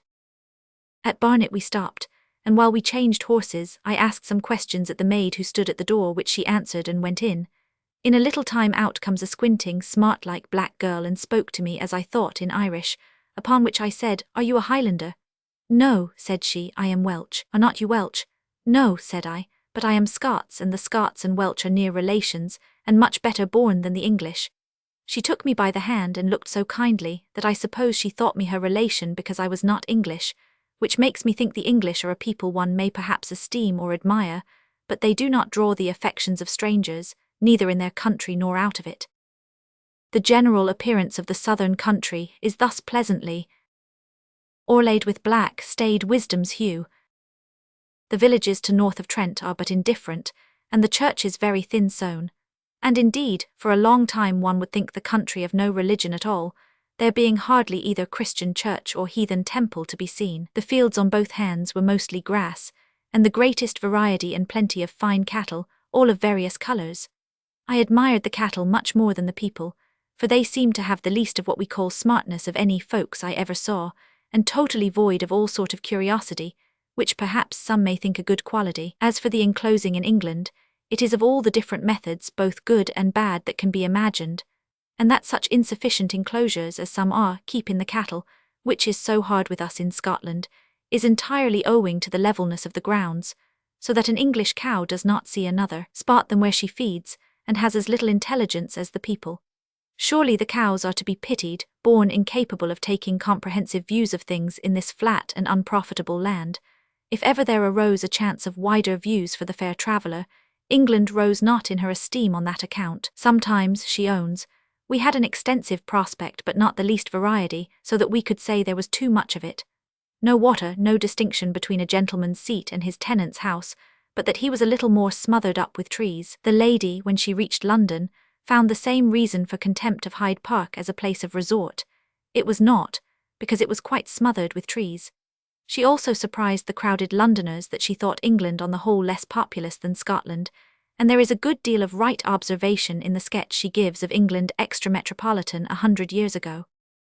In the first place, look from the road on each hand, and you see very few houses. Towns there are, but at the distance of 8 or 10 miles. Then who is it that lives in them? There are no manufactories carried on in them. They live by the travellers and the country about. That is, there are tradesmen of all kinds, perhaps 2 or 3 of each, smiths, wrights, shoemakers, and see. And here is a squire of a small estate in the country near by. And here are Mrs. this or that, old maids, and so many widow ladies with a parsonage house, a flourishing house, all the houses built of brick and very slight, and even some of timber and 2 stories high, make them have a greater appearance than there is reality for. For I shall suppose you took out the squire and set him in his country house, and the old maids and widow ladies, and placed them, with their relations, if they have any in the country or in a greater town, and take a stone house with a thatch roof of 1 story, instead of a brick one of 2. And there are few country villages in Scotland where I will not muster out as many inhabitants as are in any of these post towns. Then I observed there were few folks to be met with on the road, and many times we could post an hour, which is 7 miles, and not see as many houses and people put together on the road. Then on Sunday we travelled from 8 o'clock till we came to Newcastle, where the church was just going in, so that I may say we travelled 15 miles to Newcastle, and the few people we met going to church upon the road surprised me much. The same as we went all day long. It had no appearance of the swarms of people we always see in Scotland going about on Sunday, even far from any considerable town. Then, adds the Scotch lady, the high price of labour is an evidence of the scarcity of people. I went into what we call a cottage, and there was a young woman with her child sitting. It was very clean and laid with coarse flags on the floor, but built with timber stoops, and what we call cat and clay walls. She took me into what she called her parlour, for the magnificent names they give things makes very fine till we see them. This parlour was just like to the other. I asked her what her husband was. She said, a labouring man and got his shilling a day, that she did nothing but took care of her children, and now and then wrought a little plain work. So I found that, except it was in the manufacturing counties, the women do nothing, and if there were as many men in the country as one might suppose there would be, a man could be got for less wages than a shilling per day. Then the high wages at London shows the country cannot provide it with servants. It drains the country, and none return again who ever goes as chairmen, porters, hackney coachmen or footmen. If they come to old age, seldom spend it in the country, but often in an almshouse, and often leave no posterity. Then the export they make of their victual is a presumption they have not inhabitants to consume it in the country. For, by the common calculation, there are 7 millions and 1/2 in England, and the ground in the kingdom is 28 millions of acres, which is 4 acres to each person. Take into this the immense quantity of horses which are kept for no real use all over the kingdom, and it will be found, I think, that England could maintain many more people than are in it. Besides, let every nation pick out its own native subjects who are but in the first generation, the Irish, the Scots, the French, and see, and I am afraid the native English would appear much fewer than they imagine. On the other hand, Scotland must appear to be more populous for its extent and produce. First, by its bearing as many evacuations in proportion, both to the plantations, the fleet and army, besides the numbers who go to England, and indeed, breeding inhabitants to every country under the sun. And if, instead of following the wrong policy of supplying their deficiency of grain by importing it, they would cultivate their waste lands, it would do more than maintain all its inhabitants in plenty. The lady presently becomes severe.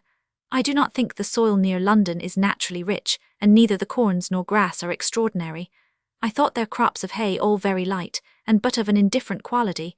They call it meadow hay, but we could call it tending pretty nearly to bog hay. Her admiration of things English seems indeed to have been confined pretty closely to its immense number of fine horses. As for London, the first sight of it did not strike me with anything grand or magnificent. Many authors and correspondents take up much time and pains to little purpose on descriptions. I never could understand anybody's descriptions, and I suppose nobody will understand mine, so will only say London is a very large and extensive city. But I had time to see very little of it, and every street is so like another that, seeing part, you may easily suppose the whole. Then for the heads of London, your ill-meaning politician lords, the Lady Sampson pulls their temple down over their heads. You will think it very odd that I was a fortnight in London, and saw none of the royal family. But I got no clothes made till the day before I left, though I gave them to the making the day after I came. I cannot say my curiosity was great. I found, as I approached the court and the grandees, they sunk so miserably, and came so far short of the ideas I had conceived, that I was loth to lose the grand ideas I had of kings, princes, ministers of state, senators, and which I suppose I had gathered from romance in my youth. We used to laugh at the English for being so soon afraid when there was any danger in state affairs, but now I do excuse them, for we at a distance think the wisdom of our governors will prevent all those things, but those who know and see our ministers every day, see there is no wisdom in them, and that they are a parcel of old, ignorant, senseless bodies, who mind nothing but eating and drinking and rolling about in their carriages in Hyde Park, and know no more of the country or the situation of it, nor of the numbers, strength, and circumstances of it, than they never had been in it. And how should they, when London and 20 miles round it is the extent ever they saw of it? There were here some remarks not very inappropriate, considering that they were written when the Duke of Newcastle was fighting on his stumps, and the ferment concerning admiral buying was at its height. There seems to have been some connection between the Calderwoods and Mr. George Stone Scott, sub-preceptor to the Prince of Wales, afterwards George III. Mrs. Calderwood says, I had frequent opportunities of seeing George Scott, and asked him many questions about the Prince of Wales. He says he is a lad of very good principles, good-natured, extremely honest, has no heroic strain, but loves peace, and has no turn for extravagance, modest and has no tendency to vice, and has as yet very virtuous principles, has the greatest temptations to gallant with the ladies, who lay themselves out in the most shameful manner to draw him in, but to no purpose. He says if he were not what he is they would not mind him. Prince Edward is of a more amorous complexion, but no court is paid to him because he has so little chance to be king. Mrs. C, how sweet a dish of scandal. We will next meet with her setting out in gracious humour, and will not be startled should a ripple come over the current of her thoughts. Any of the English folks I got acquainted with I liked very well. They seem to be good-natured and humane, but still there is a sort of ignorance about them with regard to the rest of the world, and their conversation runs in a very narrow channel. They speak with a great relish of their public places, and say with a sort of flutter that they shall go to Vauxhall and Ranelagh, but do not seem to enjoy it when there. As for Vauxhall and Ranelagh, I wrote my opinion of them before. The first I think but a vulgar sort of entertainment, and could not think myself in genteel company, whiles I heard a man calling, "Take care of your watches and pockets." I saw the Countess of Coventry at Ranelagh. I think she is a pert, stinking like hussy, going about with her face up to the sky, that she might see from under her hat, which she had pulled quite over nose that nobody might see her face. She was in déshabille and very shabby dressed, but was painted over her very jawbones. I saw only 3 English peers, and I think you could not make a tolerable one out of them. I saw very few, either men or women, tolerably handsome. But her woman's heart could not resist the men in regimentals. She was determined, too, to have a good look at them, as her journal tells. I went one morning to the park, in hopes to see the Duke review a troop of the Horse Guards, but he was not there, but the guards were very pretty. Sol Blackwood and Miss Buller were with me. They were afraid to push near for the crowd, but I was resolved to get forward, so pushed in. They were very surly, and one of them asked me where I would be. Would I have my toes trod off? "Is your toes trod off?" said I. "No," said he. "Then give me your place, and I'll take care of my toes." "But they are going to fire," said he. "Then it's time for you to march off," said I, "for I can stand fire. I wish your troops may do as well." On which he sneaked off and gave me his place. A few other sketches we give for the sake of their succinctness. Greenwich Hospital is a ridiculous fine thing. The view from the hill there is very pretty, which you see just as well in a raree show glass. No wonder the English are transported with a place they can see about them in. We give also as a curiosity, because we wonder how the lady ventured to present to us, King George II in his bedroom at Kensington. There are a small bed with silk curtains, 2 satin quilts and no blanket, a hair mattress, a plain wicker basket stands on a table with a silk nightgown and nightcap in it, a candle with an extinguisher, some billets of wood on each side of the fire. He goes to bed alone, rises, lights his fire and tends it himself, and nobody knows when he rises, which is very early, and he is up several hours before he calls anybody. He dines in a small room adjoining, in which there is nothing but very common things. He sometimes, they say, sups with his daughters and their company, and is very merry, and sings French songs, but at present he is in low spirits. Finally, let us show how Mrs. Calderwood brings her acutely haggis-loving mind to bear upon the English ignorance of what is good for dinner. As for their victuals they make such a work about, I cannot enter into the tastes of them, or rather, I think they have no taste to enter into. The meat is juicy enough, but has so little taste that if you shut your eyes you will not know by either taste or smell what you are eating. The lamb and veal look as if they had been blanched in water. The smell of dinner will never intimate that it is on the table. No such effluvia as beef and cabbage was ever found in London. The fish, I think, have the same fault. At the want of a sufficiently high smell to the fish eaten by the English, we are very well content to stop, and stop accordingly. The roving Englishman. The show officer. We go stumbling along the unpaved streets of Galatz by the dim light of a lantern carried before us by a servant. The town, although the chief commercial city of the Danubian principalities, and numbering its inhabitants by tens of thousands, is of course unlighted. The outward civilization of these countries, showy as it appears, has unhappily gone no further, up to the present time, than jewellery and patent leather boots. Light, air, and cleanliness are at least 2 generations ahead of it. Our hotel, the best in the town, is not better than a Spanish inn on the Moorish frontier. The doors do not shut, the windows do not open. There is a bed, but it is an enemy rather than a friend to repose. The bedclothes are of a dark smoke colour, stained in many places with iron moulds, and burned into little black holes by the ashes of defunct cigars. The bed, bedstead, and bedclothes are alive with vermin. They crawl down the damp, mouldy walls, and swarm on the filthy floor, untouched by the broom of a single housemaid, since its planks were laid down. Battalions move in little dark specks over the pillowcase. They creep in and out of the rents and folds of the abominable blanket. On a crazy wooden chair, of which one of the legs is broken, stands a small red pipkin, with a glass of dingy water in the centre. A smoky rag, torn and unhemmed, is laid awry beside it. They are designed for the purposes of ablution. The walls of the room are very thin, and there is a farewell supper of ladies and gentlemen going on in the next room. I saw the guests mustering as we came in. They were so ringed and chained that they would have excited envy and admiration even at a Jewish wedding. They are all talking together at the top of their voices against the Austrian occupation. The odor of their hot meats and the fine smoke of their cigarettes come creeping through the many chinks and crannies of the slender partition which divides us. Twice I have heard a scuffling behind my door, and I have felt that an inquisitive eye was applied to a keyhole, from which the lock has long since been wrenched in some midnight freak. Derisive whispering, followed by loud laughter, has also given me the agreeable assurance that my movements are watched with a lively and speculative interest. They appear to add considerably to the entertainment of the company. I am abashed by feeling myself the cause of so much hilarity, and stealthily put out the light. Then I wrap myself up resolutely in a roquelaura, take the bed by assault, and shut my eyes desperately to the consequences, doing drowsy battle with the foe, as I feel them crawling from time to time beneath a moustache or under an eyelid. I am ignominiously routed, however, at last, and rise from that loathsome bed blistered and fevered.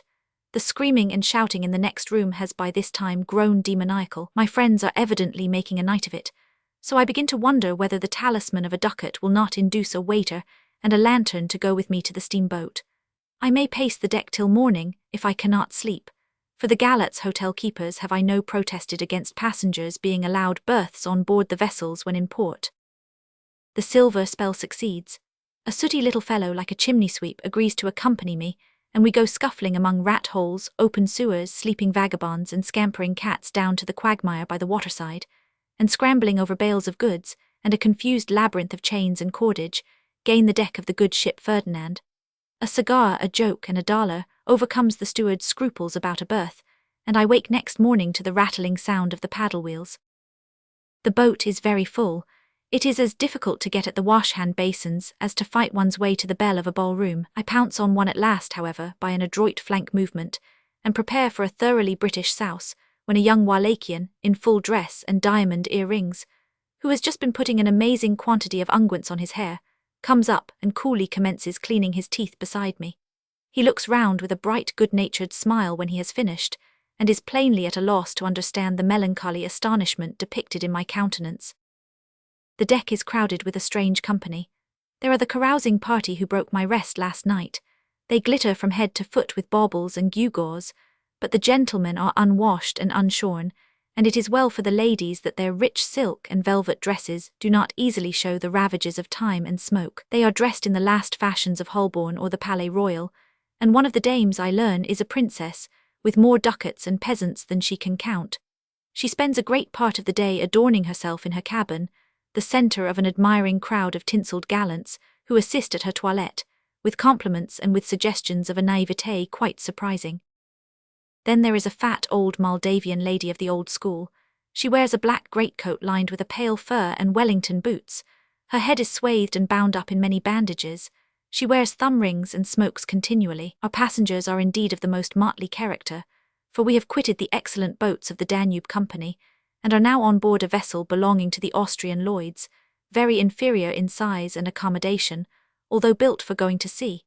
The first and second class passengers mingle together indiscriminately, and the whole deck is encumbered with a shouting, screaming, laughing, wrangling mass of party-coloured humanity. There are Galician Jew girls, going under the escort of some rascally old speculator to Constantinople, and dressed like our poor mountebank lasses, who go about on stilts at country fairs.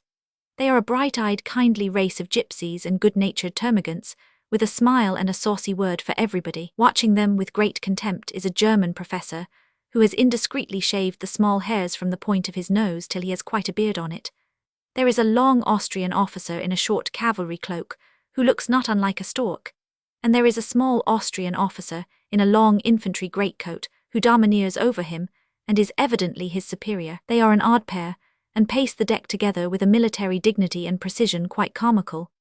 There is a brace of gypsies, hereditary serfs with dark fiery eyes, rich complexions, and red handkerchiefs tied picturesquely with the striking grace in costume, which distinguished that outcast race in all countries. Then there are Greek and Armenian traders engaged in all sorts of rascally speculations, connected with the war and the corn markets, sly, sharp-nosed men who have scraped together large fortunes by inconceivable dodges and scoundrel tricks, who have their correspondents and branch houses at Marseille, Trieste, Vienna, Paris, London, and New York, who would overreach a Jew of Petticoat Lane and snap their fingers at him, who have all the rank vices and keen wit of a race oppressed for centuries, newly emancipated. All power, wealth, and dominion in the Levant is passing into their hands. Long after I who write these lines shall sketch and scribble no more, the chivalry of the West will have a fearful struggle with them. May heaven make it victorious. Our party is completed by 2 bandy beggars with grey beards and bald heads, a crowd of the commonplace men of the Levant, loud, important, patronizing, presuming, vile, ignorant, worthless, astounding for their impudence. The captain, a brusque, talkative, self-confident Italian, and his wife, a lady from Ragusa, silent and watchful with a sweet smile and a meaning eye.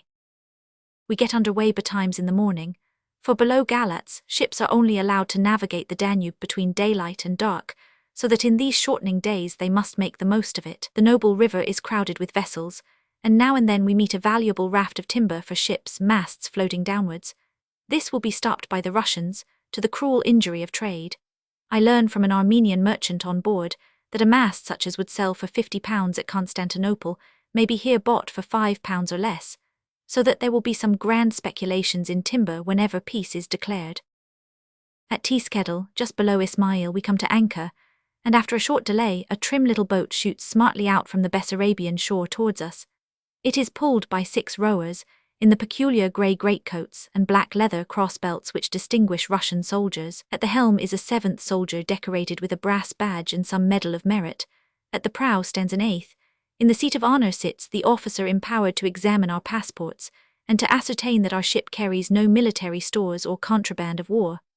At the bottom of the boat is a pile of muskets, and from the stern flutters the Russian war flag, a blue cross on a white ground.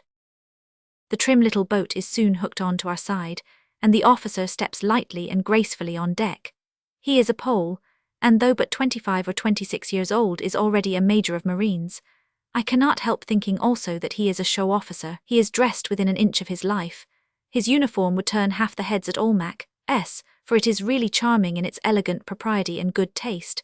It is a dark rifle-green uniform, with plain round gilt buttons, and not made tawdry by embroidery. 2 heavy epaulets of bullion, with glittering silver stars which announce the rank of the wearer, are its only ornament.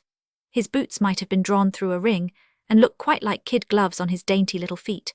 His well-shaped helmet is of varnished leather, with the Russian eagle in copper gilt upon it, and this eagle and the bright hilt of his sword flash back the rays of the sun quite dazzlingly.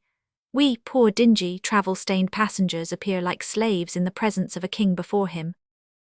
He speaks French perfectly. He is excruciatingly polite and is evidently a man of the world, conscious of being entrusted with a delicate duty, but rather overdoing it. He would be handsome but for small cunning or rather roguish eyes, when roguish is used in an undefined sense and may mean smartness good or bad, but it is difficult to take his measure. He has evidently seen service. His hair is of the light rusty brown of nature and exposure. His face is shorn, except a sweeping moustache peculiarly well trimmed. There are some lines about his face which tell the old story of suffering and privation. He is, as I have said, courteous more than courteous. He does not even examine the Greek and Moldo-Wallatian passports, but he pauses over the French and English to see if the visas are correct. Mine he examined more narrowly, and then returned it with a gay debonair bow, a polite smile, and a backward step. A Greek keeps up a conversation with him the whole time he remains on board. I fancy there is more in it than meets the ear. In speaking to this fellow, the major takes a short, sharp, abrupt, hasty tone of command, like a man in authority pressed for time. The major does not examine the hold of the vessel, nor interrogate any of the Austrian officers. There is evidently a shyness and ill will between them. When we have each filed past him in turn, the Pole draws his elegant figure up to its full slim height, tightens his belt, and marches with a light gallant step from one end of the vessel to the other. Then he halts at the gangway, faces about, casts a hawk's eye round the ship, and descends the companion ladder. The trim little bark is hooked closer on, then the grapnels are loosened, and she spreads her light sail to the wind. The rowers shelve their oars, and the next moment she is dashing the spray from her bows and flying towards the shore with the speed of a seagull. At the stern sits the Pole upright as a dart, the sunbeams toying with his helmet, a picture to muse on. Nothing could have been in better taste than the whole thing.